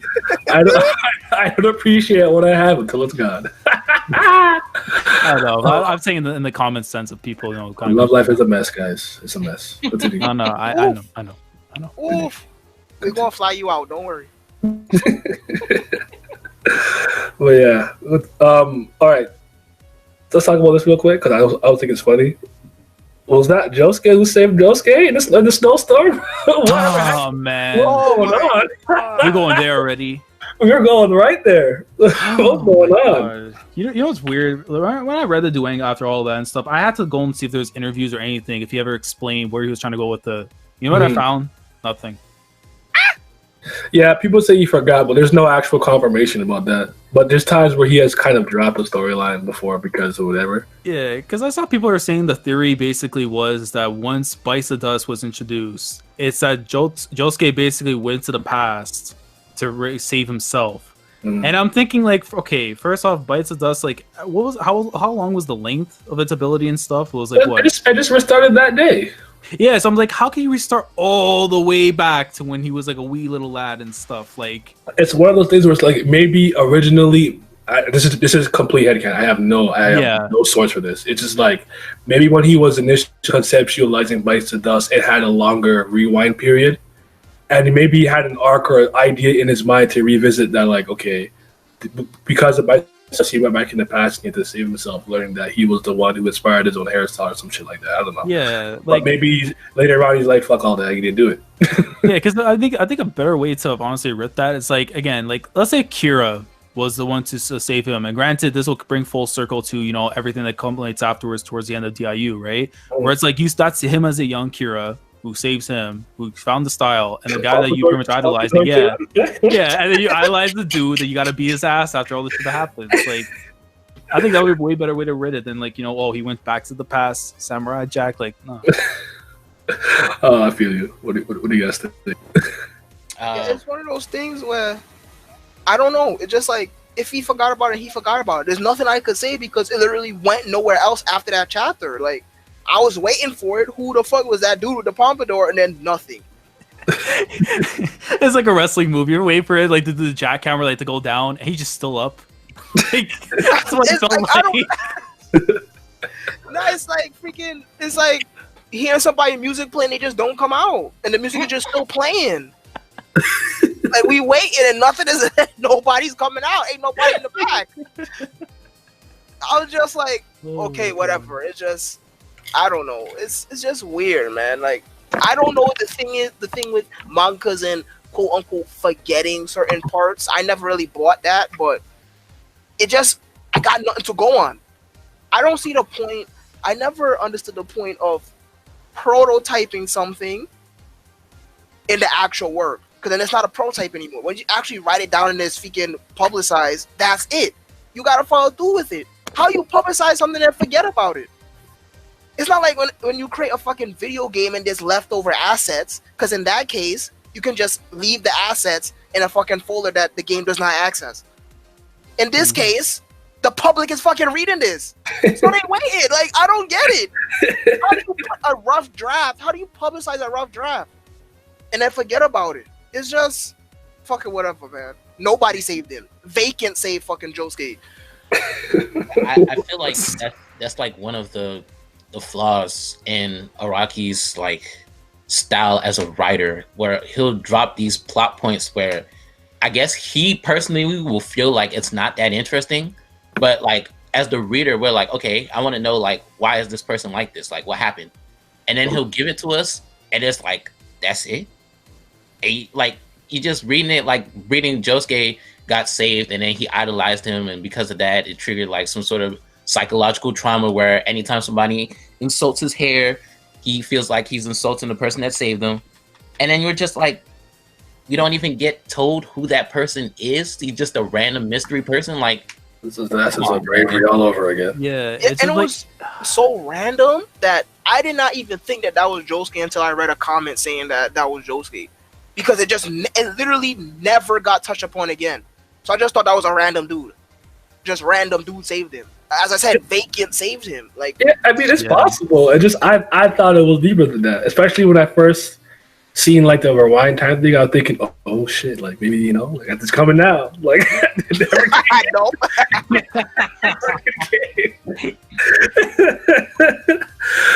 Oh man, this is what it is. I don't. It's not egregious. I'm not tripping enough. It's not egregious. It could have been some dude. Yeah. It's just funny to think about. Random. I mean, the only thing I can say, like on a rock, is like let's say like he wanted to do the whole like Bites the Dust has like a longer like rewind to that far back, because then you think about it, wouldn't it change like some of the events towards that final arc and stuff? Like he could have just literally like switched back so much time. Oh, absolutely. I think for advantage, right? So I think that kind of been probably the problem. hard. It's just way harder to do. So you probably like maybe a day. Yeah, exactly. It's like.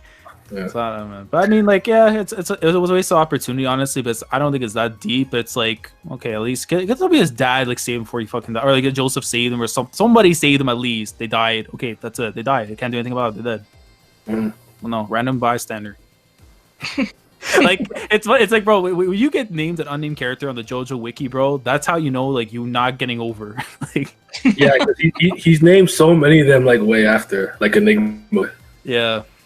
And even Anne, like the girl for the anime, that traveled, she had no name before. She had no name. They just gave her a name for the anime. I think Araki approved it though. But all right, let's talk about the one and only Hirose Koichi, the journey from zero to hero, the three act story, and his evolution in Diamond is Unbreakable. The true Gohan. Speak on it. Speak on it.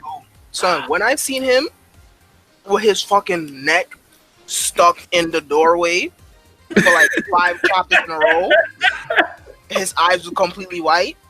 I thought he was dead. I was like, all right, jobber done. He gone. That's it. But then he came back, and boy, let me tell you, he got that big push, man. First with the fucking weirdo ass egg, then that shit hatched. Son, let me tell you something. That boy, he deserved the fucking belt.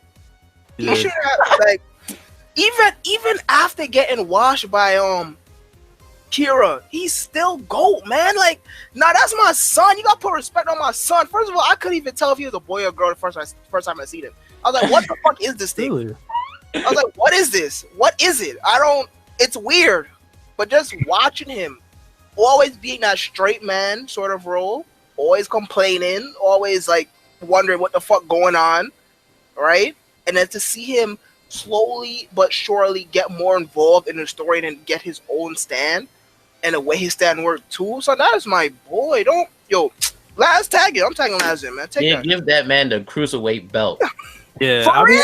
He did. Like, I would say, you know what? He was like the Intercontinental Champion for a minute before really being like if only Simmy understands this reference. He was like Masawa, honestly, on the come up and stuff, and then Kira, which just had to be like, I want to say Chosu, someone that had to be the opposite to Masawa at least, but like one of those antagonists. But that's like, it's like, he can get humbled, but the come up can be real when he gets a little more shine. So yeah, Koichi is just one of those guys where it's like, again, did I feel the vibe of Gohan before like the whole like Super Saiyan hair thing going on? Because I thought he was cool, but when he got that hair, listen, man, we were ready to put that dialogue into the, we were about to say, none of this Toriyama business, bro. Y'all here, raw, go. But I did like, like a lot of the character stuff with him. Stuff with him, like afterwards with Yukako, I felt like that kind of also really helped like flesh out more of his character too, in a way where it's like you got to see the other side of him, like, oh, he got his own ting, but then the ting a little crazy. You don't know how to deal with it because he's never been with a ting before. Those are the best type of things, the crazy ones. They Don't be like me. A yawn there, like come on, so we out here. They really got the best box. That's facts. Yeah. Listen, Don't be like us. Anybody that's listening, stay away. Her stand wasn't it for me. I thought it was cool, but it's like it wasn't my kind of taste. But Yukako though, man, listen, Koichi winning every time. He was winning every time, man. Like, son, how he tamed a yandere. Who got beats like that? Exactly. Listen. Look, Koichi. When I started JoJo Part 4, and I seen Koichi, I thought, okay, he's just some side character who's gonna be put in there just to get washed and saved all the time. And Lord behold, when he start Part 4, that's exactly what he is. Because he get locked in the room. Yukaku tell him he can't eat unless he get these questions right. She starts stepping it up. She like, he can't eat. He can't use the bathroom. This man pissed himself. I'm over here like, Koichi, you looking mad pathetic, bro. Like you just go through all that. And then like afterwards, you know, his stand helps him out. And then we go on, or like, we're thinking, okay, Koichi's gonna grow from this. Nope. This man gets fucking finessed by what's his name? God damn. Mr. Guilty Man. Fuck. Oh yeah, I don't know. I don't remember his name. I can find out. I'll find it, but continue. But yeah, like he gets finessed by him, and then you just like, Koichi, man, you gotta stop letting people fuck with you. And then like Laz said, all of a sudden the Super Saiyan hair comes out, and you see Koichi like, and you're like, hold on. This little nigga kind of raw. but that's funny. It took a bit because remember, like, Kobayashi. Yeah, the guy was mom and his sister and stuff, like the whole like the guy that was in the house, like doing all the stuff to him. I'm like, bro, you gonna let him come in your house and do this to you? And I'm like, yo, when I saw the hair, I'm like, let's grow, man. I don't care, little boy, let's get it. Oh shit, man. But I think you touched upon something that's important. That I felt like all of his moments of growth and evolution came from when he was pushed to his brink. Where it's like this guy threatening his family. Yeah, okay, Echoes Act 1. Mm-hmm. All right, Echoes Act 1 is not enough for Yukaku. She different. She got to feel the pain and hear the sound. It's not enough. She get pushed to the brink. Echoes Act 2. He felt that he fucked up with the Jotaro thing and wanted to protect him and also get Kira's name, whatever. All right.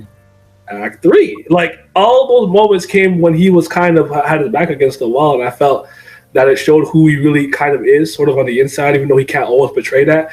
You see a lot of moments like this, like, you know, let's kill the hoe. I feel like Echoes is saying what he wants to say, but he wants to say it. So even when she's like, oh, help me reach this, he's like, oh, what? Me, the short nigga? Want me to get that for you? He's like that. He raw, like he's really raw, deep on the inside. You just don't want to be an asshole. You get what I'm saying? So, I thought he had a great journey. His evolution from start to finish is great. Now he's not my hero. Said there was one later on that I like more than him, but that does not mean he did not deserve the belt. He go.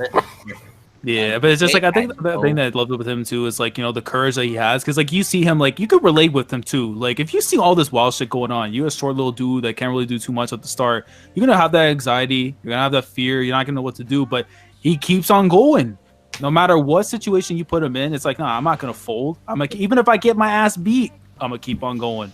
Mm-hmm. Like that's the thing I always like truly appreciate with Koichi's character. Like no matter what situation you put him in, even if he's the one that's like the odds are like 99-1. Like my man is still going to be out here trying to do what he can to at least pick up something, get a pinfall attempt. At least give him that. The moment Koichi was cemented as one of the best characters in the entire JoJo series is the fact that the most raw, perceptive dude in JoJo, Jotaro, picked Koichi to come with him to the store because he had a clue. And he picked the person that he felt was the most reliable person in Morioh Cho at the time. Speak on it. And even though Koichi messed up, like Naya said, Echoes evolves and it helps him get out of that situation. And when Jotaro gets back up, he beats the shit out of Kira for him and Koichi's behalf. Yeah. And I'm just reading this and like, you know what? Koichi the goddamn GOAT. He is the GOAT, man. He had to grow on me. He took a while, but he was it by the end. He was definitely it, especially like Pat said at the beginning. I would say the family stuff, the family stuff annoyed me, but when he was like peeing his pants, I said, "Hey man, it's not it. Man up, man up." At the end of the day, he bagged her at the end. So He did. sometimes you gotta have that fight, and then everything's good. Yeah, exactly. The box later. The box made him better. The box will change. The box will change you, bro. You're different. It really did. You are a different person before the first time you get boxed. That's a fact of life. Oh my But anyway, god. yeah, Koichi Raw. Anything you want to add about Koichi? Anything else you think you forgot to say? Oh, it's actually this kind of ties into the next point. Which I'll talk about Rohan because they have a pretty interesting relationship. I'd say Rohan and Koichi. So let's talk about the world's best mangaka, Rohan Kishibe. Yeah. First of all, do you guys like him? Do you like him? Do you not like him? He's the GOAT, man. I find that he's very polarizing. Best character in part 4. Yeah, he probably was. You know what? For a long time, he was top 2, like next with Josuke. But after certain events near like Highway Star and later on, like especially the stuff with his girl from like to Karen back in the day, man, look, he became my top 1 easy. Like just off the personality. Like aside from that little A-leg creature shit that he did in the very beginning, which I was like, okay, you bottom 1. He was awesome for everything else. Mm-hmm. Like, listen, this man's out here playing cards with Josuke. His whole house be out here burning.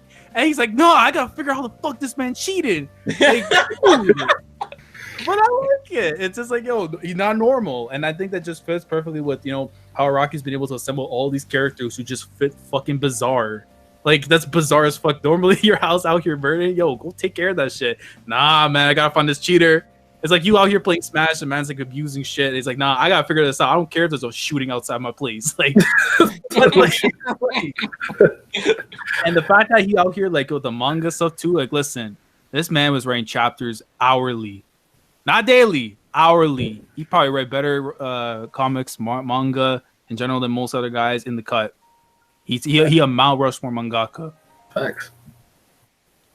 The I agree. Rohan that always intrigued me the most, because I literally felt as I'm reading part 4 that Rohan was an extension of Araki himself.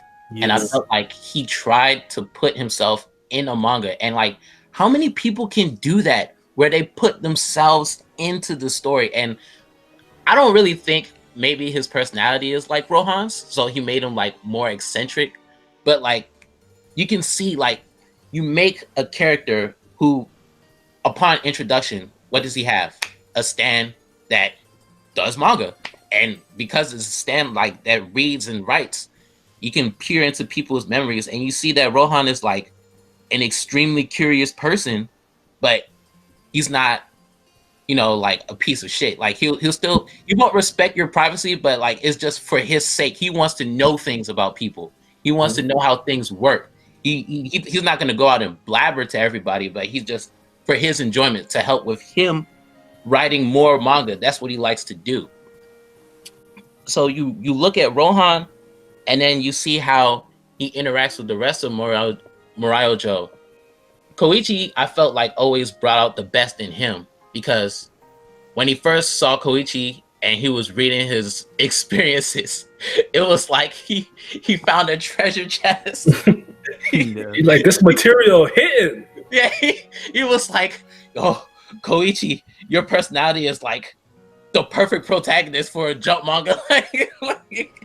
He was just going through it. And like, after that situation, every time he wanted to go somewhere, who was he going to bring?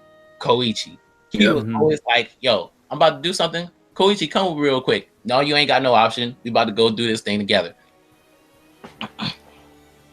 Male Sundar Scope.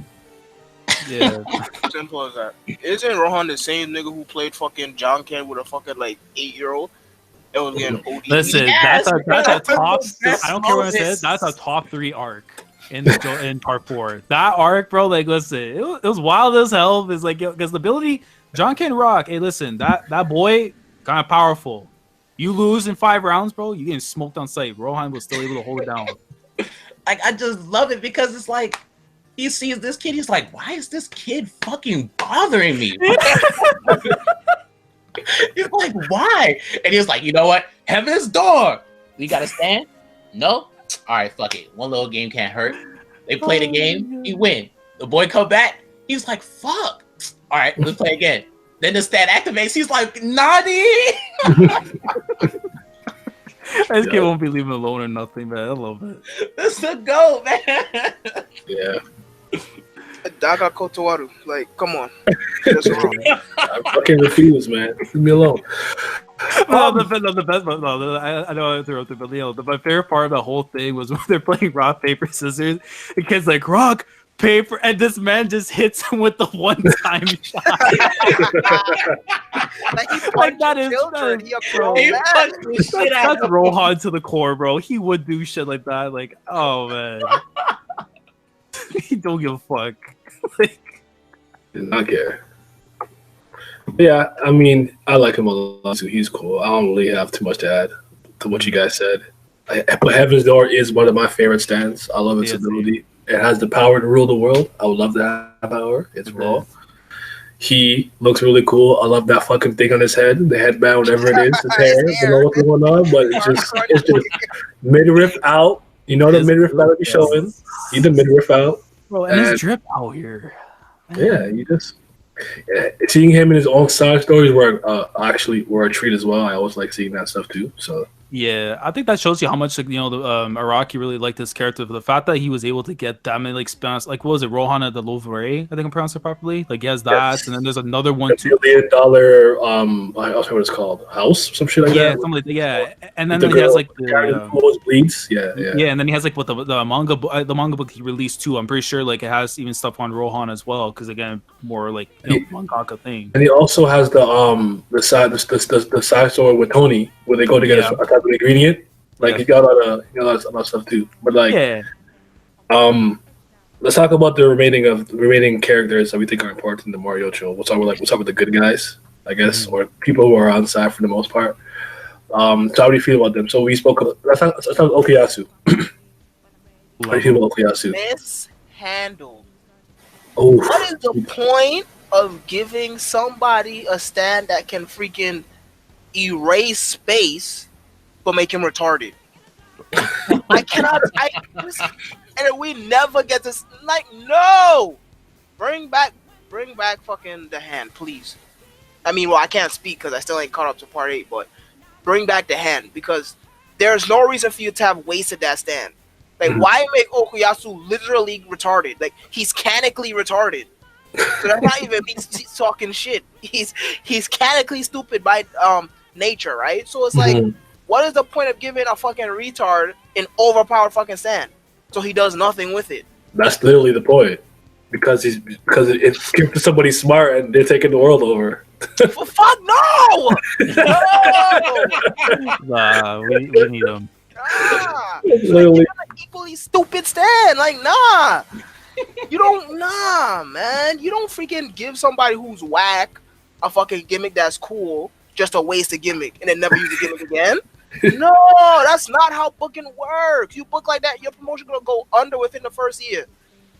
But in any case, I actually do not dislike Okuyasu at all. I think he's pretty funny. I find I get a kick out of his voice because it sounds like he has fucking gravel in his throat. But yeah, it just really irritates me with him battle wise. Especially especially the ending part where he fucking was like fucking at Heaven's Door and shit, and he's seeing his brother and all that other shit. And it's like, hold on. So why couldn't we have gotten like an actual full-blown fight of him like doing some shit, like some fucking Stardust Crusaders type shit? Why did the hand have to be wasted completely? I don't get it. But regardless, I don't dislike him at all. I think he's pretty funny. But just on the battle aspect part, man, that shit irritate me, man. I mean, the only thing I can think of is because I know now you're going to talk about this later with the other topics, like, the hand and cream and stuff. Because realistically, they're kind of almost similar in style ability, right? So it's like, if you have someone, let's say, like combat genius of, say, Jotaro for him, and he has that. Like, for one, I think the whole, like, him, like, trying, like, with, like, the Nijimura arc and stuff, right? We got to meet the brother and everything. I think that would have been a lot harder because, like, again, Okuyasu wouldn't be, like, as you said, canonically retarded. So I wouldn't mess him up and stuff. Like, if he was like more smarter going into those fights, I think for one, Joestar would have a hard time going through that, and number two, Koichi probably would have been dead.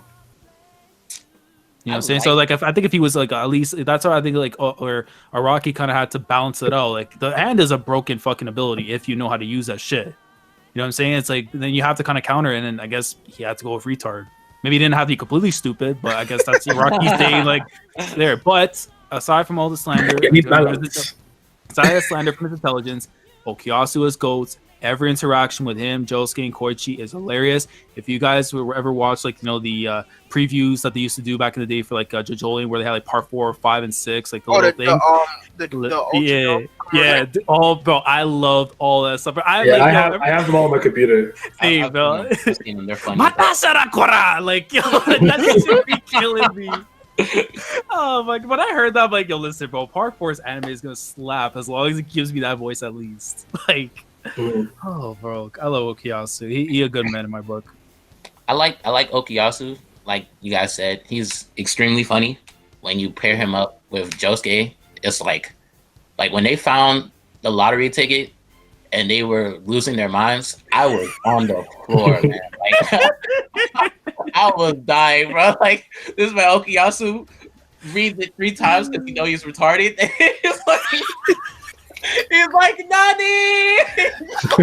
I can't defend them. Josuke's like, mate, and he starts breathing again. Oh, man. Yeah, I like his character. I like the way he interacted with the rest of Morioh Cho. Specifically, when they went to the restaurant and this man is eating everything in sight. And he's scared. Yo, that arc was mad weird. Like, why was Josuke acting like that? Let that boy eat. Like, he's hungry. he was adamant that this nigga was trying to kill him. Out here punching spaghetti. Calm down. It's funny because, like, in JoJo, they're always under attack. So the one time we actually thought they were under attack, it was just harmless food. Yeah. I'm pretty indifferent. Yeah, he's fine. I don't know what else to say on him. He's cool. I don't know. I like him. I don't like him. That's all I have to say. I think he's funny as fuck. It's just, like Simmy said, his stand is mishandled because he's retarded. Yeah. Let's talk about Hayato real quick. The kid. I like him. Kira's new identity son, yeah. I like him, but it's like one of those things where it's like, again, he was very like he helped out like towards the end and stuff, but like I didn't think he would be that much. I feel like honestly, like when I first saw him, I thought like Kira was just gonna just kill him and just say, "Oh shit, he fell on the stairs." You know, it happens. Like I honestly felt that with Hayato. Where's the body?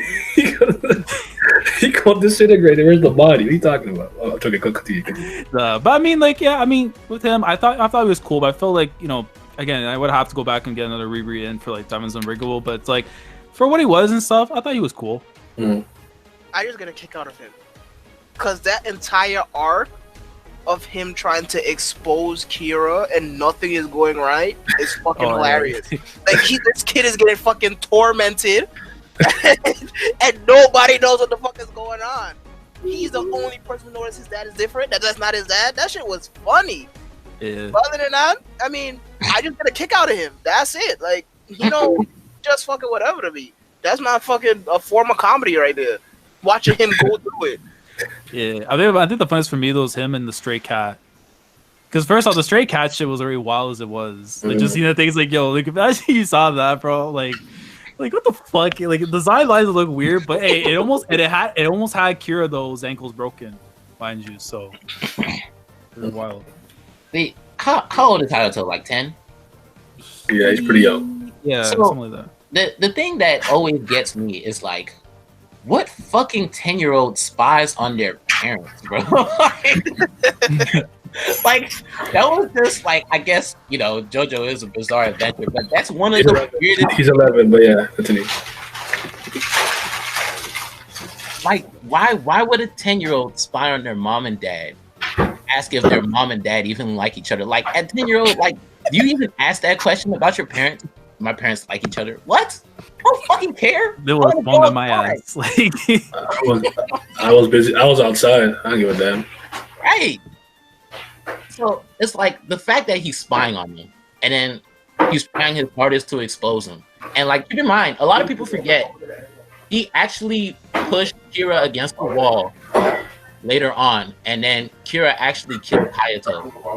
And because he killed him, that's when Bites the Dust activates, and it gives him the ability Bites the Dust, and then that's when he feels like he's unstoppable. And he get them damn black streaks in his hair. That's flipped his hair back like he was Aizen. He was like, I'm on top of the world. Okay, what about Yangyu? What the fuck his name is? The guy. We can move on. Fuck Shigeshi. We can move on here. Look, the reason why he lasted the amount of chapters he did. Like, but when I saw him in the anime, I'm like, look, I cannot wait for when Kira pops up and just gets rid of him. Like, I just like, again, granted, move the story and stuff, but you know, he was ugly looking ass, like trying to take a cut of the money and stuff that wasn't even his. Like, man, fuck you. On his head, fucking coughing, bro. Yeah, bro. Like, someone put thumbtacks in his fucking head when he was born. Like, what? The ugliest kid I've ever fucking seen. Yeah, like, bro, someone that came out of someone's womb, bro. No, the hell it did not. He was in the lab. He came out the ground. All right, what about Yukako? Oh, She was babe. uh-oh. Man. Love deluxe. Listen. Yukaku called my phone. I'm Yeah, exactly. He's like, why are you doing that? Gotta go. Yukaku, I'm never leaving her on red. I am taking her out wherever she wants. Like, Exactly. I'm not picking her off. She gonna She's lock me in right. the room. She gonna tell me I can't use the bathroom. I'm gonna piss myself. Like, no. I sleep outside. Hey, I'll sleep on the neighbor's house. It's good. You can have the room. I'll have the couch. Listen, when I'm reading part 4 and she pops up outside Koichi window in the dead of night, I was fucking spooked. Yeah, the anime did a good job with that scene too. I'd have been like, you trying to beat? Listen, Yandere's, they kind of it. I'm sorry. Yeah. Shoot, like, shit. I ain't going nowhere. It's the best. It's the best Dara type. I'll tell you that. Hey, calm all that down. But listen, No, it's the best one. listen, I know about the box. Yandere's, they it. And not only that, I really did enjoy her little arc where she went to the what the fuck would you call that? She went to that bitch and she had that fucking the statue beauty trying Oh, to surgery yeah. stuff. Yeah. That shit, there you go, cosmetic surgery. That shit was fucking wrong. Cause that goes into her character development. And you know, Oh, Cinderella. Yeah, okay. Yeah. yeah, so as I've gotten older, I realized that I'm sort of like a fake shoujo fan. Just solely because FSN is my favorite visual novel and Nasu is a giant shoujo fan. And that's why he's able to create such powerful female characters. So, and I adore his writing style when he actually fucking writes. So, yeah, I'm kind of a fake shoujo fan, and I love female character development. So that little arc right there, with her trying to better her appearance for Koichi and whatnot because of insecurities and shit like that, just for Koichi to come through with the smooth lines at the end, that shit was fucking hitting, man. Give that man the belt. So I'm telling Yeah. you, he should be on the fucking posters. He should be on the cover. So I'm telling you, actually, matter of fact, he should have been Kira too. Fuck that. Push that man to the moon. But yeah, that's. I totally agree that arc with Cinderella and Aya Suyuji was great. I love that arc. That shit was fucking gold. Female characterization and, you know, characterizing femininity and all that. That shit is fucking fire. That shit is gold. All right. Fake shoujo fans out. I'm a real soldier fan, so Who cares? romance is it. Romance out. Yeah. Unless they're just gonna look at each other and blush and run away. I need cheeks. What the fuck is his name? That was like the baby, Shizuka Joestar. Anyone care? Incredible baby. Okay, Joseph Joestar. That's another thing. Like, why does Araki do these things? And then, like, why would you make an invisible baby and she doesn't do shit? Like, Yeah, just there as a prop and stuff after. I thought she was gonna be the next part, for sure. I absolutely believed she's gonna be a part 5 for some reason. Nope, you see the music playing and nobody comes out. Yeah, exactly. It's just the onomatopoeia for medicine. There's no one there. Yeah, I didn't get that. How do you feel about Joseph in part 4? he was cool. I mean, again, he's not going to be the sole focus and stuff. What's going on? I mean, for Josuke, it's like, it's his dad. That was like the big shock and stuff. Like, oh shit, Joseph did his thing. But it's like, again, he was like not really like a central focus. He was gonna be there as like help out and stuff, when he can. But how did it feel to kind of see him like that? I guess it just Joseph in part 4. This is the person because that is like he shouldn't have put him in. I'm sorry, but he shouldn't have put him in there because the first time I laid eyes on him, I was like, dang, he's really finna die. Like he's really finally about to leave us. Like that shit just hit me because like he's a shell of his former self. Then they're like, he can't remember nothing. He can't hear. He can't walk. He can't do nothing. He can't do nothing. He's the embodiment of someone who got like pile drived on concrete. That's what it was like. He can't do nothing. I'm like, yo, son, why you doing this to me? To watch this entire man's life, and I was like, dang, he really finna leave us. Like that shit just hurt me. I hated it. I did not want to see him that way at all. I'm sorry. I fucking hated it. All right. I feel it. Joseph is my favorite Joestar in Jojo. And he's one of my favorite main characters of all time. So the way he was presented in part 4, not it. Not it. Like this man was suffering from Alzheimer's. This man, like, he literally looked like he belonged in the nursing home at this point. And I'm just like, Araki, like, why are you doing this? Like, why are you doing like this is my favorite character in this series. And you just making him look like some shriveled up old man that don't know shit. Like he ain't got no battle experience. He ain't never been through no life or death battles. Like, what is going on, bro? Like, I know he's old, but damn. You didn't see him bleed into the water to expose the baby, yo? I like that part, but it was like up until that point, Josuke was just acting like he was a senile old man because he was. Like, he was doing nothing. Like, remember, Josuke was like, "Shut up, leave me alone. I'ma handle it." And then Joseph's just like, "Damn, I can't do nothing." And I'm like, "No." Oh man. Listen, I have to follow them in part 4. This is just he's 79. He's basically 80. This is it. This is the downfall. He don't practice Ripple, so he's not stay young and fresh. So it is what it is. I thought it was fine. It wasn't too intrusive. It wasn't there too much. It didn't really bother me. But it does kind of hurt to see, the hero of part 2 and did his thing in part 3 to kind of like be reduced to this role. But hey, man, all that time is undefeated. It is what it is. Unfortunately. Let's talk about Remy real quick. Remy Sugimoto, Ghost Bitch. Oh man, I liked her a lot. Why do you say it like that? Are you sad? I mean, yes, because the fact of the goals and then like the whole like thing what happened with Rohan. Just because like when you like before it's like okay, she's gonna be integral to like the actual plot because the stuff with Kira and everything. But then when you find out how she's tied to like for Rohan, I'm like, man, I really wish she wasn't like killed off. Like maybe like killed at the end, so at least have time as like when she's human and around and everything and stuff. But just like I just always have like found like somber memories of that time and stuff, especially like she really like brought out like the I would kind of say like the more gentle side to Rohan's character.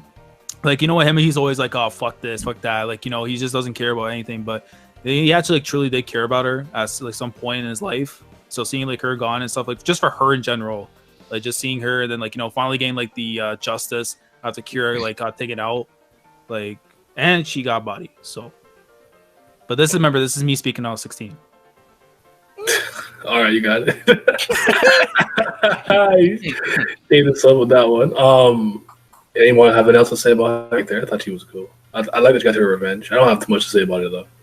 Arnold was raw. The dog. Oh boy. Okay, last part before we talk about the minor antagonist, let's talk about Mikitaka. Was he an alien? Was he an alien? No, he's just a fucking weirdo. Was he from outer space? Did he meet cars on the way? I'm joking. Hey, buddy, where you going? I'm going to space. He most definitely met cars. Yep. He most definitely from outer space. And he's most definitely a fucking weirdo. That man is Kryptonian. I'm joking. He's alien, bro. Like, he's Martian. He's a Martian. He can shape. I think he's an alien. I think so. I like the idea of he's an alien. I don't know why. I think it's funnier. Yeah, I was gonna say this too because in regards to like the allies and stuff, if I'm not mistaken, Diamonds Unbreakable had like the most like villains turn allies of all the parts. Have they not? Yeah, you had Tamami. You had what's the guy from Joestar? Yuya. Technically Yukako. Yeah, you had a lot of allies. Bad guys. I mean, with Tonio, he was never actually a bad guy, but the way he portrayed it, it was like, is he hurting or is he helping Okayasu? I'm like, he's clearly helping him. Like, relax. Yeah. But the way that it is, right? Because of Jojo, you're always like, okay, he's helping him, but there's probably some kind of drawback. What's really happening? Like, no, I'm just cooking, bro. Like, I'm doing my job. Relax. Yeah. Punching spaghetti, like, bro. Yeah. Get out of my establishment. Yeah. I said, Okayasu, don't drink that water. Oh man. Yeah. Hey, shout out to Tonio though, man. That boy can cook. Yeah, and it's not and it's not his stand. People have that misconception that it's his stand that makes his food taste good. It's not his stand. He can cook well and he has great ingredients. Yep. Pearl Jam is not making his food taste better. Just clear that up. It's much, but yeah, I like Miki Taka's arc when he was the dice. That shit had me weak. That shit was so funny. He's fucking puking. He can't cheat properly. He just can't do it. But he's like, this is. Can we talk about how Josuke meets a fucking alien, goes through the moles to get him down from the fucking pole that he was on top of? Yeah, the transmission. And he was like, I bet. So I'm gonna follow you around now. And what's the first thing he do? Let's go to Rohan house. Huh? Not this time. Josuke is literally fucking SpongeBob, and Rohan is literally Squidward. Like, all Josuke does is troll Rohan for no reason. Just leave him alone. Why you go to his house and make this alien transform into dice just to play with him? Like, leave him alone.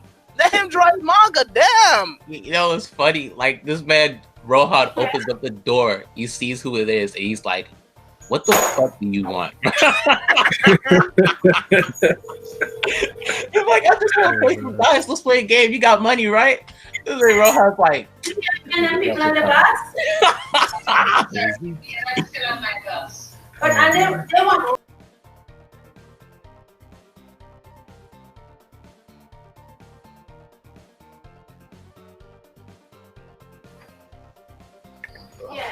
what happened? Sorry. Where'd I go? I'm back. That's completely staying in the video, by the way. That is, yeah. Yeah, I wasn't you know me, I wasn't gonna edit it out. Okay, let's talk about the mom, I guess, and then we'll talk about the because Laz, you want to speak on the mom? Let me get the panels. Listen, man. Lisa, she is top one, right? So it's a Q. She got something going on. But let me tell you something about that Tomoko, though, man. She kind of fat, man. Like, oh, baby. Look, Josuke, you know what? If I think back to it, Joseph did nothing wrong. We do not condone the actions said in this podcast. I mean, listen, we got Josuke, he got Shikata. What do you mean? Look, there's bad, you got to equate with some good. Some good came out of it. Josuke came out of it. You need balance. Balance, yeah, exactly.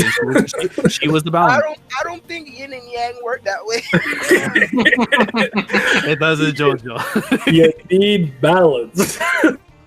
You take the good with the bad, the pretty with the ugly, okay? Yeah. No, but the personality, she just held it down for herself. Like, you had, like, at the very beginning, that one dude was trying to hit her up and stuff. He's like, oh, you can take me anywhere you want? He's like, yeah. They go to hell by yourself. And just smashing shit out of his mouth. I'm like, let's go. That's a mother right there, man. All right. Yeah, I mean, she did more than Holly, though. Holly died. Holly Stan was killed. Holly Stan was just killed, and I said, man, I feel like she should be able to lead her Stan. But let me not get into that. Let's talk about the minor antagonists and some of the fights in part 4. Let's talk about the rat. Yo, fuck and why, that and the rat, Oh my and God. why Rat. Bug Eaton was the goal. Yeah, the strategy behind that fight. Oh my god, that shit was just funny to me. I'm like, y'all really going to war with this fucking rat? It didn't work. Mind you, it's rat with 2 T's. Yeah. Oh my god, I like Superfly. That was interesting with the what's that thing even called? The telephone something. I don't know. Superfly though, that was fun. It wasn't even a stand. Like his stand, it was just like a thing that you couldn't leave. Like man was just living on it. That shit was so funny. Like you just riding the nails to the other side. Like man, this is not how you want to live your life. Yo, that tower stand is pretty OP, man. Any damage that you do to it comes back to you. Mm-hmm. Yeah, Cheap Trick was interesting. I mean, I already told y'all fucking Highway Star is one of the like craziest things I've ever seen in my fucking life. Yeah. And then in part, I almost spoiled already. Oh Jesus, I can't wait till next week. How about Bad Company, Red Hot Chili Pepper, like that? I like Chili Peppers. I don't really care for Bad Company like that. Akira was just like, Red Hot Chili Pepper, him like the stand itself, that carried that arc. Okay. Yeah, dude, fucking with guitar, that was not it. Yeah. That, like, I am so happy he was not the main antagonist because I was not feeling his ass at all. Yeah, because that vibe was like, I like the curveball after, obviously, when we go with Kira, but like him, it's just like, I knew that this is gonna be just a phase they're gonna get through, and then like big whack. It's good, so. Are we counting Kira's dad as a minor antagonist or a major one? Yeah. He's not the. I'd say recurring. Yeah. So, go ahead. So I would say, of all the minor antagonists, he was the most interesting one because he knew that his son was a fucking psycho. Yeah, he's still with him. Just like Enya. Like it would be one thing if it was like, okay, his son was like kind of weird when he was young, and then after he died, he saw what he was, and then he still tried to protect him because he knew that was like, that's still my son. But like, no, he knew his son was fucked up, and he encouraged his son to keep doing things that were fucked up just so that he could have a nice life.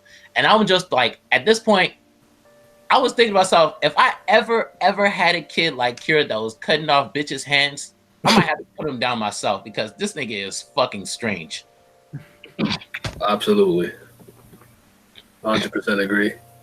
That shit was not it. What about Stray Cat? I love it. Stray Cat. What's that guy's name? Angelo. Angelo. The thing is, it's like, okay, like they know there's a murderer and stuff. Okay, but listen, when old boy got turned to a rock, that was it. That's all he was. He's just a decoration for the whole town. That's a fate worse than death. And not like his face, like his eye was all the way up top. Then the other eye was in the middle of the rock. Like he was fucking ugly. He couldn't even be a cute rock either. He was hideous. Listen, the only thing that makes him like not as ugly is when you see like Okuyasu's dad, because he different, but that rock wasn't it either. Like I look at that thing like, hey man, listen, like rock ain't that bad. All right. From Dio to Kira, how did Araki follow him up with a villain? I would say of at least equal intrigue. I would say Dio's still way more iconic, way more well known, but I still think that he managed to make a villain that's super compelling for part 4 and followed up Dio in a way that I didn't think was possible. Yeah, like Kira, the characterization was just far better, honestly. Because like with Dio, like we already saw everything that was to be with him. Part 3, it was just more of like, again, like he was. I wouldn't say he fully trusted people, but he was willing to like have like people by his side and stuff, to do the business for him and stuff, while he just kind of like stays in the shadows. Kira, like, listen, my man just wanted a normal life with his hand, get the sandwich. What a beautiful duang. Chew. It feels like a picnic. Like, you know what I mean? But the thing is, it's mad relatable. Like, yo, I just want to be in my peace and quiet. Y'all bringing this noise. Listen, I'm going to act up. Like, except the hand part. Kira is my fucking favorite antagonist for sure. But he, just as you said, he's not nowhere near as iconic. Like, I don't. Matter of fact, I don't think many people know of him at all. If you don't actually actively follow JoJo, you really would have no idea who the fuck Kira is. But he's my favorite antagonist just because he's just GOAT, man. He's GOAT. Hold on. You don't want me to make noise on you loud. Bro, it's just like, listen, man. The very moment he got the switch up and stuff. I'm recording. You know what I mean? Yo, he's fucking GOAT. Like, it's the difference between Dio and Kira is that Dio was just pure chaotic evil, right? Yeah. And then fucking Kira is, I would say he's like a neutral evil because he's not pure just I'm gonna destroy the whole world. I'm gonna destroy all Morioh Cho. Yeah. Nah, he in the grocery store with his fucking hand and his sandwich. He finna eat, right? Then after you have his little arc, he's like, you know what? This not it. I'm getting a little too well known. I'm gonna steal this fucking little kid's family, and I'm gonna chill. Like he's evil, but he's not. I'm gonna kill everybody in this fucking town. Evil. He's not open about it. Yeah. Yeah. It is just so fucking raw. It's such a. He still embodies the bizarre part of the series because again, he got fucking hands in his purse. Like, come on. Listen, this man had a boner for the Mona Lisa. If I don't sound like a nut job, I don't know what does. Because of the hand specifically.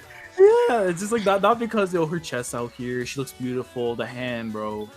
Like, oh my goodness. All them tweets about bitches with nice hands, they wasn't lying. Yeah. Yes. Kira really was speaking facts, honestly. Okay. That's my son. Yeah, So, I mean, you're not here for feet pics, bro.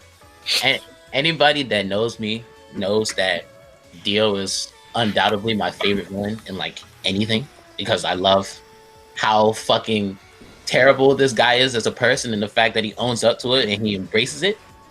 But honestly, like when you look at writing and making a villain and like the way he interacted with Morioh Cho and how he was affecting those people's lives and how he was fucking people's lives up, but he wanted his life to stay the same. Kira might actually be the best villain in all of JoJo because you have like, I mean, me personally, I do a lot of I watch a lot of like criminal investigation and stuff like that, and I study that stuff in school. So like I like peering into people's heads that are like a little addled. So Kira always intrigued me because this man is a legit sociopath, and with sociopaths, they don't know that they're fucked up. They think that they're normal people, and you would not be able to tell that they're fucked up in real life. Like you meet a person like that, because this man, he does what? He goes to work every time, wakes up the same time every day, drinks his milk, makes sure he has a nice breakfast, goes to work at the same time every day. He literally lived his life. Puts on a killer queen tie. Yeah. Like literally, he came in second or third place in everything. Never was first because he didn't want to stand out. So this man just liked to be like, he was introverted. And you look at him and you just like, this man is literally a normal person. But on the side, he's killing bitches and no one knows. Like nobody knows. And then when they supremely different. And every time he gets cornered, like the most interesting thing to me, I felt like he was the opposite of Koichi. Because when Koichi is back against the wall, his stand would evolve. And Killer Queen was the same shit. Every time Kira got pressed, he would get a new ally or a new ability. Like when this man gets into Hayato's family, then what happened? Stray Cat. He makes Stray Cat an ally, so he becomes more powerful. Then when Hayato presses him, then what happened? He activates Bites the Dust. And it's like every time this man's back is against the wall, he find a way to escape. And you're just like, damn, bro, this man is tenacious. I always found the way that he got away the first time was genius with Cinderella, and then he murked her so no one else can Especially how the anime handled it too, because where it's like, they open the door to look for him. And he literally blends it perfectly. So like, you don't know, the parents already fucked up his talk with. Man, Like he just knew how to like hold it down, man. Like in terms of like getting like out of way of situations. Again, want a quiet life. How far are you willing to go and have that? You know. And listen, yeah, go ahead. Sorry, go ahead. I was gonna say this man had also a strategic fight with a fucking cat, the piranha, the plant. All right, looking back at that, listen, that fight was super strategic from his part, from him trying to get the air out of his damn bloodstream to him trying to save his like his ting and everything against a fucking plant, bro. Like you can't tell me like that shit wasn't raw. Like, oh boy. I think the coolest thing about him is that he had holes. He just didn't get. He just wanted his hand. That's my favorite part about him. That too, and like, cause you know how all the shit that was annoying him, like his wife would be like over exaggerating over so much shit, or like Hayato like spying on him. Like the fact this man was keeping his calm resolve, knowing the nature behind the character already. It's just like like remember like when she's like trying to find the cats inside the like downstairs, and then he tells her like, oh, it's dead, and she's like freaking out, and like normally in his manner he probably would have offed her. He's like trying the hardest he can, like chill. Relax, I got this, whatever. Like, but you just know deep down inside, he wants to fuck up this bitch. Like, but like, I just love how calm nature like he is, comparison to like other antagonists that would like they would blow the gasket like way quicker. I like that. I always kind of remember Boondocks when Snake Meter was in Tom's body. I was kanging his wife, and she was like way more into him than he was. The guy takes over this guy's body, and the wife likes him more now. I said, "Yo, he might be it." But yeah, Kira's a goat. Most definitely a goat. Top 4. One of the best villains to do. I think if you think he's the best one, I don't think you're wrong. Yeah, I'm still saying Money Valentine, but yeah, he's top 2, I think, definitely. I mean, but I do agree where Simmy's coming from, where it's like in terms of like iconicness, like unless you already in the series, like if you got into JoJo, then you can see that. But I think from someone from the outside, the obvious names would come up would be a Jotaro, it would be Dio. Like those are the 2 big names that would just come up because of how much they're advertised and how much they're just on the front page of anything relating to JoJo. But in terms of when you're actually in it, he's the GOAT. And if you don't think so, then it's like, go get that reread in. Mm-hmm. Anything else on Kira? The GOAT? He was factually hidden from the back, bro, into someone else's body. That's kind of raw. All right, before we get to some meatheadery, let's just talk about like part 4. Do we think that Araki improved from part 3 in terms of stand battles, rule consistency, things of that nature? And how did you guys feel about the art style change? Was it jarring? Did you like it? Do you think it's better for the better? Should he have waited till part 5 until do it? Like, what do you guys think?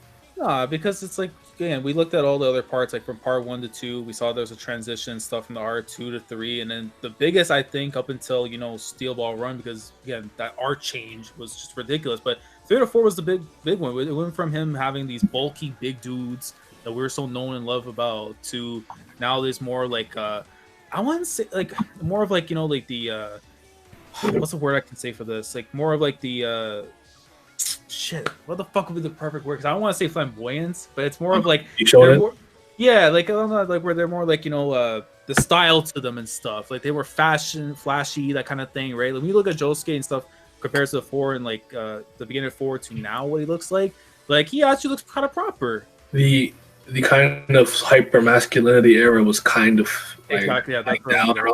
So it was like to have these 6'5" hulking giants built like a square. Yeah, like they like the normal people for once, but like at least it's a flash to them at least. Yeah. Best era of all time was going away. Tragic. he just want grown buff men no hands. That's it. Like, son, bring back the time where Japanese manga readers wanted to see that. Where they wanted to see fucking hands. I'm not trying to see no scrawny little virgin cry because he gotta fucking fight some villain that he can literally massacre his whole family and whatnot. He not killing him afterwards. Like, miss me with all that. But we getting off topic. I think every single problem that people had with part 3 is fucking solved in part 4. And since I dislike freaking part 5 a lot, I would say he regressed after that. I think part 4 was just actually no, I don't think I fucking know. I know part 4 was fucking perfect. Listen, you gonna listen to what the fuck I gotta say. Morioh Cho felt like in a live town. It felt organic. It felt like these people were actually people and not just set pieces for Jose to go through. Because Jose is the main character. Morioh Cho felt like an actual town where people live every day and do things every fucking day. It felt like an actual place. It didn't feel like just a stage where there's an objective to do, and then after the objective is done, that's it. Everybody just fucking static. Hell no. Listen, Morioh Cho is fucking perfect. It was a nice setting, remote little town. It felt alive. You got to know more than enough of the townsfolk. The slice of life aspect to it was absolutely perfect. The day-to-day lives of the characters living in this town and whatnot versus the literal beat 'em up style that Stardust Crusaders was. It could not be topped, and he fucking didn't top it. It just goes to show Morioh Cho is absolutely fucking perfection. I cannot sing the praise enough for part 4 because it just feels so organic. As I always say, when an author is creating a story, he has to make the characters feel like people, not just characters. They're supposed to be living, breathing people with their own thoughts and ideologies and so on and so forth. And the residents of Morioh Cho feel exactly like that. They all have their own lives that they're going on. Sometimes they intertwine, sometimes they don't. And it was just fucking magical to see it all go down. So it's like, every problem that people had with freaking part 3 was solved in part 4. And for people to say that they don't like part 4 either, you just don't want nothing then. Go fucking watch Mushishi, which you don't fucking watch. Like, come on. One of the fakest people maybe fake watching that shit funny to me. What do you got? Who didn't go yet? I feel like the art transition was slightly jarring because I like seeing grown buff men pause because this shit is ain't no pause. We like seeing grown buff men. Get out of here. This shit wrong, man. Like, so seeing like normal humanoid versions. I mean, I wasn't against it, but it just caught me off guard, But I feel like the transition, like from the way he handled stands in part 3 to part 4, was a lot better. Like adding remote control stands and stands that's like an extension of the human body, like Yukaku's hair, and it stands that's like in Mikitaki's case, it can change your whole body. I felt like he got way more creative. Obviously, we touched upon the music names, making the stands the derivative of the names, like as far as their abilities. Wasn't Bad Company the first colony stand we saw? That in Harvest? Or was it part 3? Yeah, that's when you started having like multiple versions. What stands was like, it's not just a single humanoid. It's like not just punching ghosts. Yeah. So he definitely got a lot more creative with it. So I applaud him for that. Yeah. I like the art style more now, so I was okay with the change. I think I would have waited till part 5 personally and then done it, not do it kind of during part 4 because I think it threw a lot of people off. Some people even thought like did the artist change kind of. No, not the same guy. He's just he's evolving. He's constantly evolving as an artist, as a storyteller, a visual storyteller. So he keeps changing shit up. Yep. So. Evolution is needed. Get with the times. Yeah, but I'm listening to that. Well, the other part of the question? I don't even remember what I asked. All right, let's move on. Did you guys go last yet? Thoughts on Kira and Killer Queen? You said. Oh yeah. Oh no, we talking about that. Let's do some standoffs now. Some battles, some fights. Then we'll call it a day.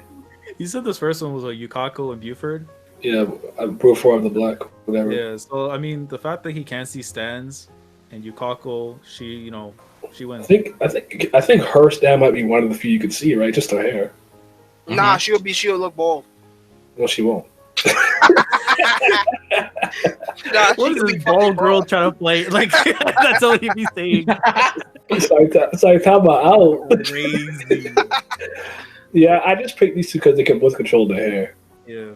And basically the contrast for me was just that, okay, she's a stand user. Actually has way better hair control, and it's pretty fucking strong. We see it like break through like concrete and whatnot, certain hard material, and wrap around the house, shit like that. It can grow it back, and if you damage it, it doesn't damage her. But in contrast, Sting is actually a legitimate warrior. So he's like fast and shit. So Yeah, I mean, swordsmanship is proficient, definitely. yeah. So I mean, I got Yukako, still taking it personally. Yeah, I Same. mean, I don't think it'll be an easy fight. But again, the disadvantage for Buford, like not being able to see his stance, it's like again, it's not a hair, but it's just like That's a good topic. I mean, if then the freaking the lore should still exist. If you're not a stand user, you cannot see stand. So what the fuck would she look like to him? I mean, bald aside, I think her hair just wouldn't move. Like he would be taking damage, but he wouldn't see her hair moving. Her hair will still look normal to him. That's what I personally think. Listen, Yukaku is gonna tie this man Brufoda up. She's gonna lock him in a room, and he's gonna piss himself. He out here. he gonna be so upset, and he's just gonna be like, "Why can't I move?" And she gonna be like, "You're gonna be stuck in there until you can recite all the history that you done missed while you was dead, being a bozo and a zombie." Wow, I like that though. I like that. That's funny. I don't know though. I don't know if I agree that you would be able to see Love Deluxe though, just because we have a lot of examples of stands that can absolutely be seen. I think hers will be one of those examples. But I'm trying to rack my brain to remember if anyone could legitimately see that they were getting attacked by her. But I'm old. I can't remember shit. But anyways, do you guys think she's taking this? I think she takes it. All right. Let's do Indul and Geb versus Aqua Necklace and Angelo. They're both like water-based stands that they can control from quite a distance. You got this blind man sitting down trying to listen versus a literal like serial killer and shit. What you guys got? That's a tough one. Geb was you remember Geb? You know Geb. Geb is Indul, the blind guy. Yeah, I remember him. I know definitely him. Yeah, he got a fucking dog thrown at him. I remember that. Yeah. Aqua Necklace was Angelo. He attacked Josuke's mom, and she like this weird little water thing. He's a guy who got turned into the rock. When he was Angelo, yeah, I just forgot his name. Angelo is a fucking ape, and Indul can sit down and tap the stick, get his stick, tap the ground with his little stick, and have Geb go around the place. Aqua Necklace don't stand a chance. Like this is the same dude when Star Platinum beat him. This man screamed at the top of his lungs because it was like Wild Wild West, quick draw, man to man. Like whoever get this strike is gonna win. That shit was fucking raw, man. I can't see Aqua Necklace having anything like that against Indul. Nah, Indul taking it. That man raw. Okay. Shit, I mean, fucking Angelo fucking an ape for real. And not only is he ape, but he kind of tenacious too, you know? But, like, because his ass wasn't going nowhere for a long ass time. Like, he just refused to fucking die. But, I mean, shit. I don't know. I could actually see it going both ways. This is the concept where in a battle it's not about who really is stronger, but who just makes a mistake first. Mm-hmm. And I think since Geb is the more calm, cool, and collected type, that he wouldn't. But I still could see it going in freaking Angelo's favor as well. But I need a definite answer. So I think, just for argument's sake, I would go with Geb. But honestly, if you was to put them in a best of 5, I could see both of them fighting, like all 5 fights. They would both get wins easily. 3-2? Okay. I like that. The only thing I would say is it's not like I kind of with you, where it's like when it comes to the stands' abilities themselves, they're pretty similar. I would give the edge Aqua Necklace slightly because it can disguise itself as things other than water. What? I'm saying on the same side too. I think Angelo has this. Oh, I'm not done yet. I'm just saying, like Aqua Necklace is just that because of its like ability to actually turn to like brandy and other things like that. Even like be vapor, it's got a little bit more of versatility as a stand itself. But like stand battles are also like again, the better standers are those win. But sometimes it's about the person, and I think the duel is smarter. So. Yeah. Like Simmy said, it goes down to the wire. If there's 10 fights, it's like 6-4. You know, it's not like a wash or anything. But I give it to Indul. I would. I mean, I'm going with Because- Aqua Necklace in this one. Yeah, because if Aqua Necklace has some type of heat related ability, I give it to him because he did say that like he did get burned by whatchamacallit. Actually, you know what though? It's the coffee thing. Remember, like I think it's like they're heating up or something. No, the house is getting heat up because of the No, but steam, whatever. I'm thinking that when Thing takes damage, Geb, so does Nindul. And I feel like I remember just punching the shit out of the stand and didn't take any damage from it. Yeah, if you remember, because Aqua Necklace doesn't take really that much damage from straight punches. So I mean that, and like also too the fact that like he can possess people as well. As far as I can remember from Geb, because it's been a while, I don't think he has the power to possess people with it. No, he has, one thing he did is he it's strong. He can rip people's faces like right the fuck off. Yeah, or heads off. It's pretty powerful. Yeah, but I mean, in terms of, because I know their ranges are like pretty much the same. Like they don't have to be right beside each other. They can go to a far distance to fight. But I think if he's able to find Duel and get close to him enough to get him, you just off him right there and then. So you got Angela. I think Angela takes it. It will be a tough fight, like you said. It could go 6-4 for either one. But I think there's defensively, I think he has enough there to keep himself in the fight long enough to find a way to win. And one thing too is like you'd have to figure out how Lindul is tracking him with sound and whatnot. I think you have to figure out. So I'll give it to Lindul, but I feel you. I don't think there's a wrong answer really. Yeah. But did you go, Pat? Do you say anything? Yeah, I said Lindul's gonna win. All right. The last one we'll do is this. That's the only one I cared about for today, which was the hand Okayasu versus Vanilla Ice and Cream, because they can both turn things into absolute nothingness, and they both have extreme glaring weaknesses. Where Kareem, he has to peek his head up to like, what the fuck am I doing, right? To see what he's doing. He can't really see when he's in the ball of void, but you can't really hurt him. And Okaya's brain dead. So that's it. Doesn't matter. He brain dead. Yeah, he's like over potential, all that. He can see, but he brain dead. So. So that we'll say that they're in a closed environment where if Okayasu can somehow find out he's a vampire, he doesn't know a little bit about the Dio stuff and his dad being a zombie, that maybe it's at least daytime, but inside the room it's like darkish. So yeah, kind of like the final portal left in Iggy. But who do you think takes this? I'm taking the village idiot. Nah, I gotta go with fucking Vanilla Ice because Okayasu will still find a way to fuck it up somehow. Somehow, some way. Like I have zero faith in him like zero faith. Like if he's angry, I'm certain that he'll be able to hold it down afterwards. Time has passed. I think he'll be able to do it. Won't be easy because then if he gets caught slipping, then he's fucked. But I trust the hand. I mean, in the case of if Okayasu just wastes time until the sun is out, and if the fighting area that they're in becomes lightened, then sure.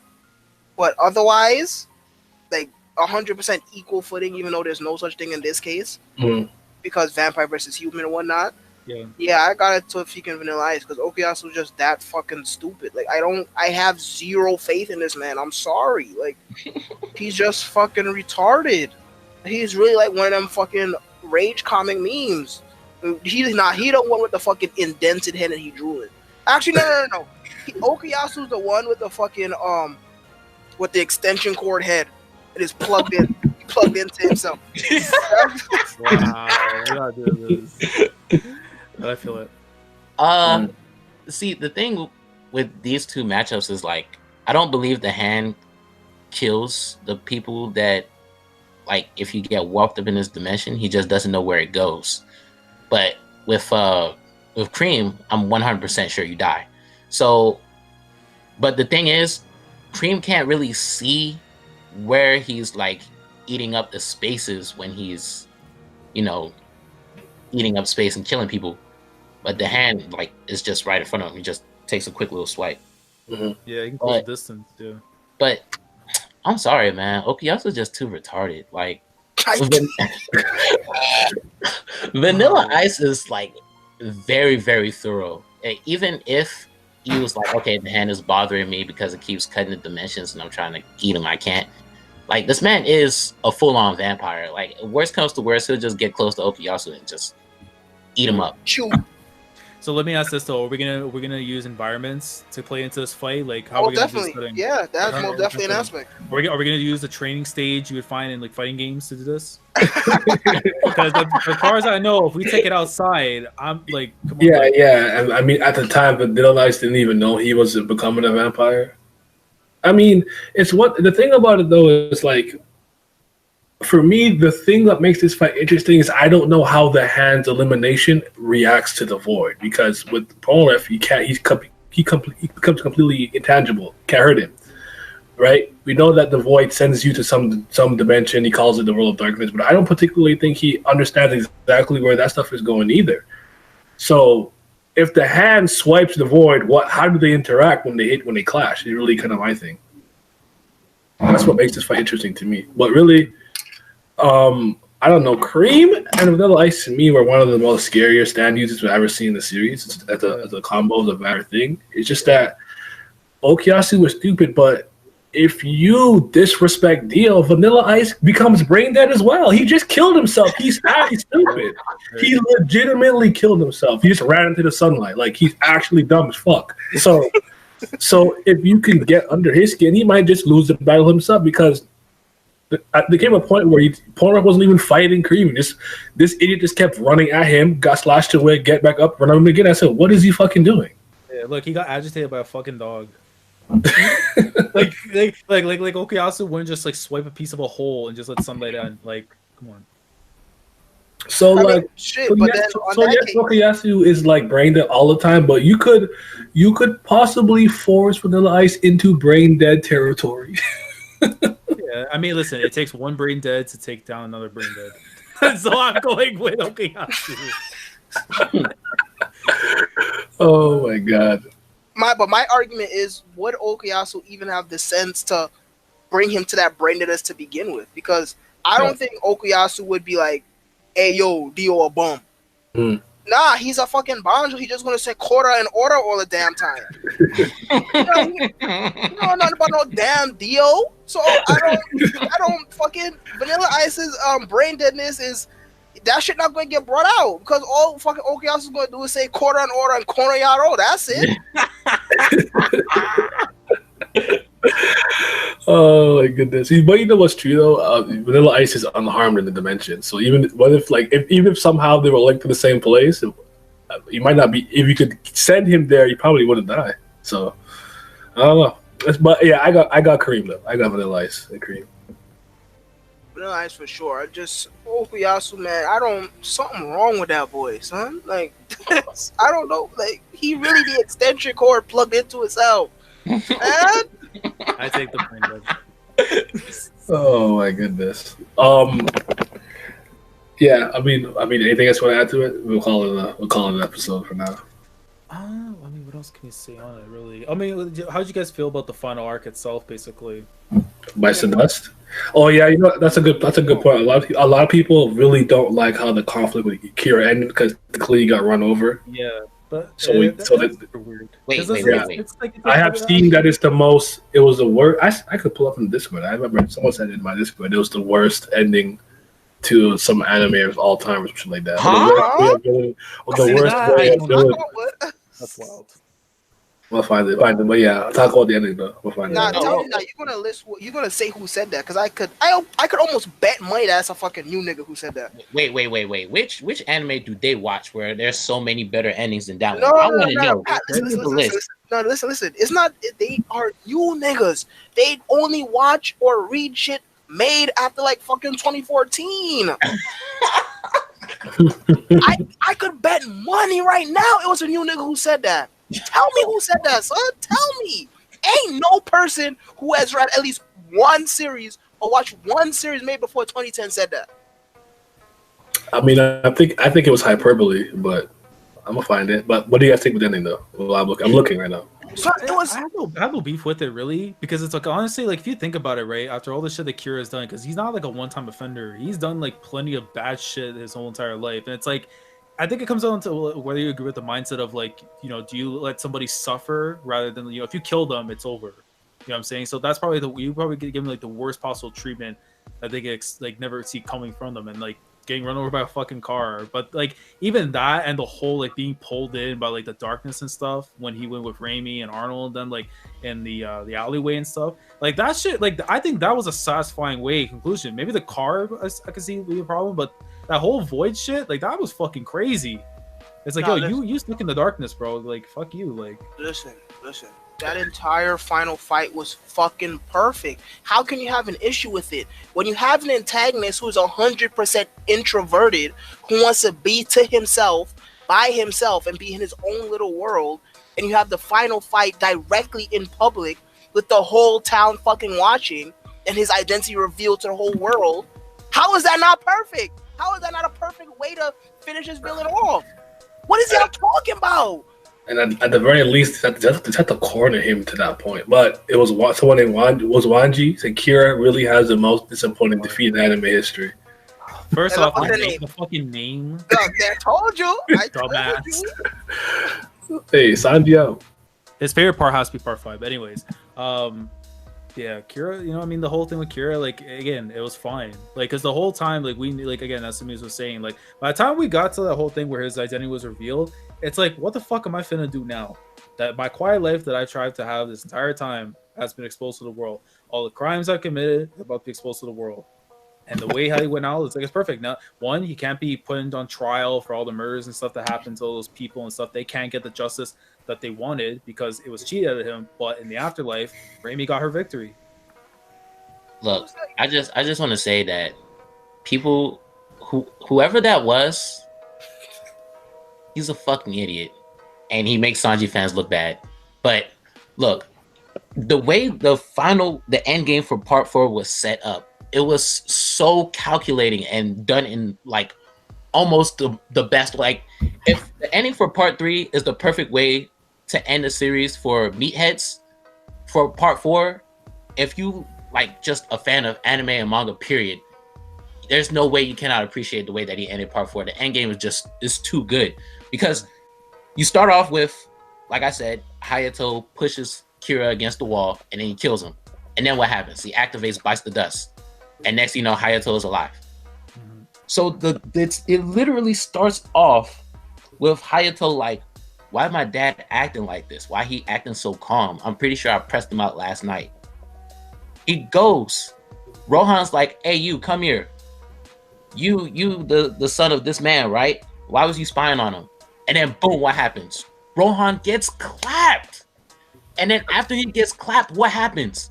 We go back to point A. And we're just like, anybody that's like reading JoJo at the time, you're like, what? What just happened? Like, the art of the unknown. Araki's really good at the art of the unknown.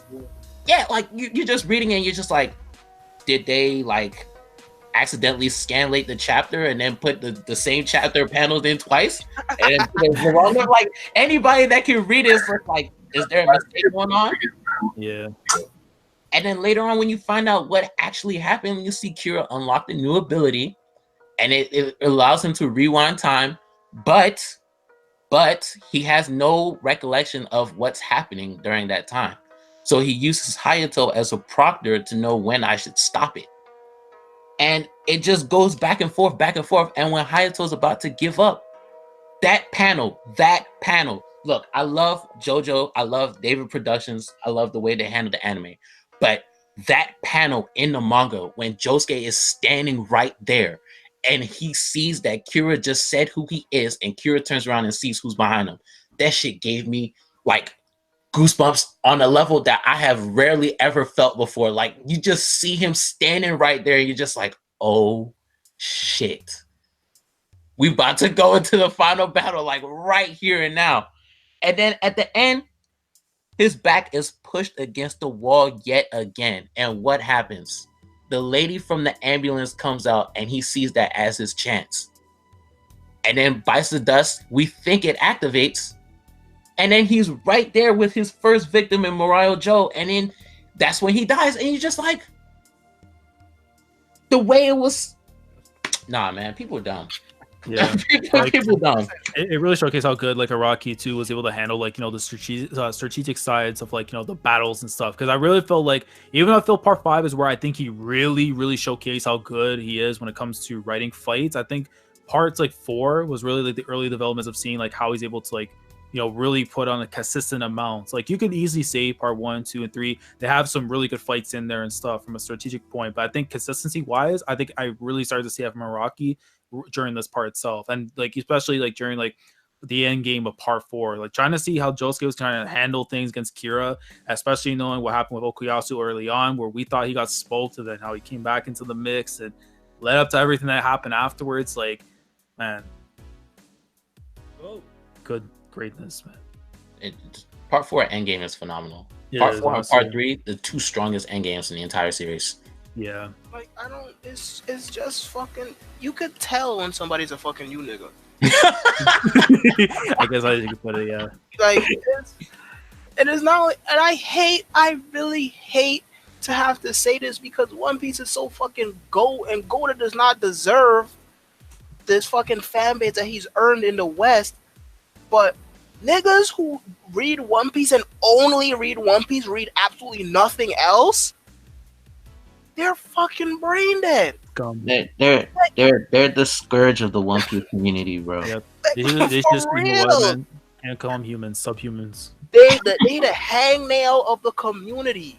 They only read this one series, and then whenever you try to talk about anything else, it's whack. Are you kidding me?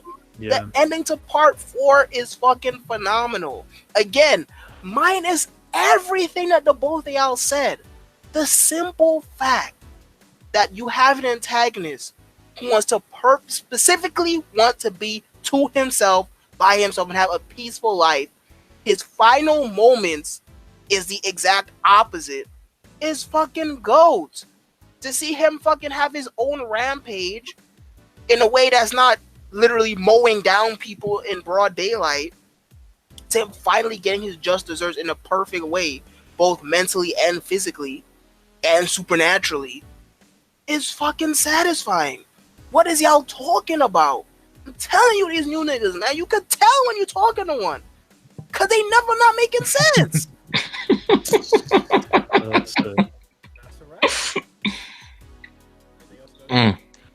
Yo, I wasn't actually. Oh no, you're kind of low. You actually talking? Shit. I don't know. I heard like it was like anything else, like it's kind of low. Dude, you super low, bro. Can you hear him? I can't hear shit. I put my volume all the way up. Check your mic. Check your mic. You might have unplugged it a little bit. I don't know. Yeah, No? check to see. Yeah, check to see if it's like if it's plugged in properly. Because Anyway, just say what you gotta say. oh, I was gonna ask though, in comparison to the anime and manga, which you guys prefer more? Like for Diamonds Unbreakable, do you prefer the anime route or the manga? Shit, I ain't watch the anime, so I can't talk. Yeah. Okay. I like the voice acting in part 4. I like the music. I like almost everything about it, but just specific moments in the series, like when Josuke is on the fucking bike against Highway Star, and then like that panel where he's leaning to the side, and it looks like some 1980s action flick. Like that is just too raw, man. And again, I cannot stress this enough. That panel when Kira exposes himself and Josuke is right there. Like, how can you, as a fan of this medium, not get chills when you see that, bro? Yeah. You just standing there with the rain falling. You're just like, ah! It's too good. It's too good. The manga is too good. I think for me personally, it's like I like the manga and stuff a lot for it, and especially the anime. I felt like, as you said too, voice acting, the soundtrack, especially for during certain scenes. Like one that always gets to me, and I can never find the damn like OC for it. But remember when Koichi in the school? I forgot. I think it was during Hamazada's arc where he was like getting attacked and stuff, and then Josuke came to save him. And there was that beautiful piano rendition that was coming in to like show like that they were friends and stuff. Like little things like that. It makes those moments just so much more enjoyable and everything, right?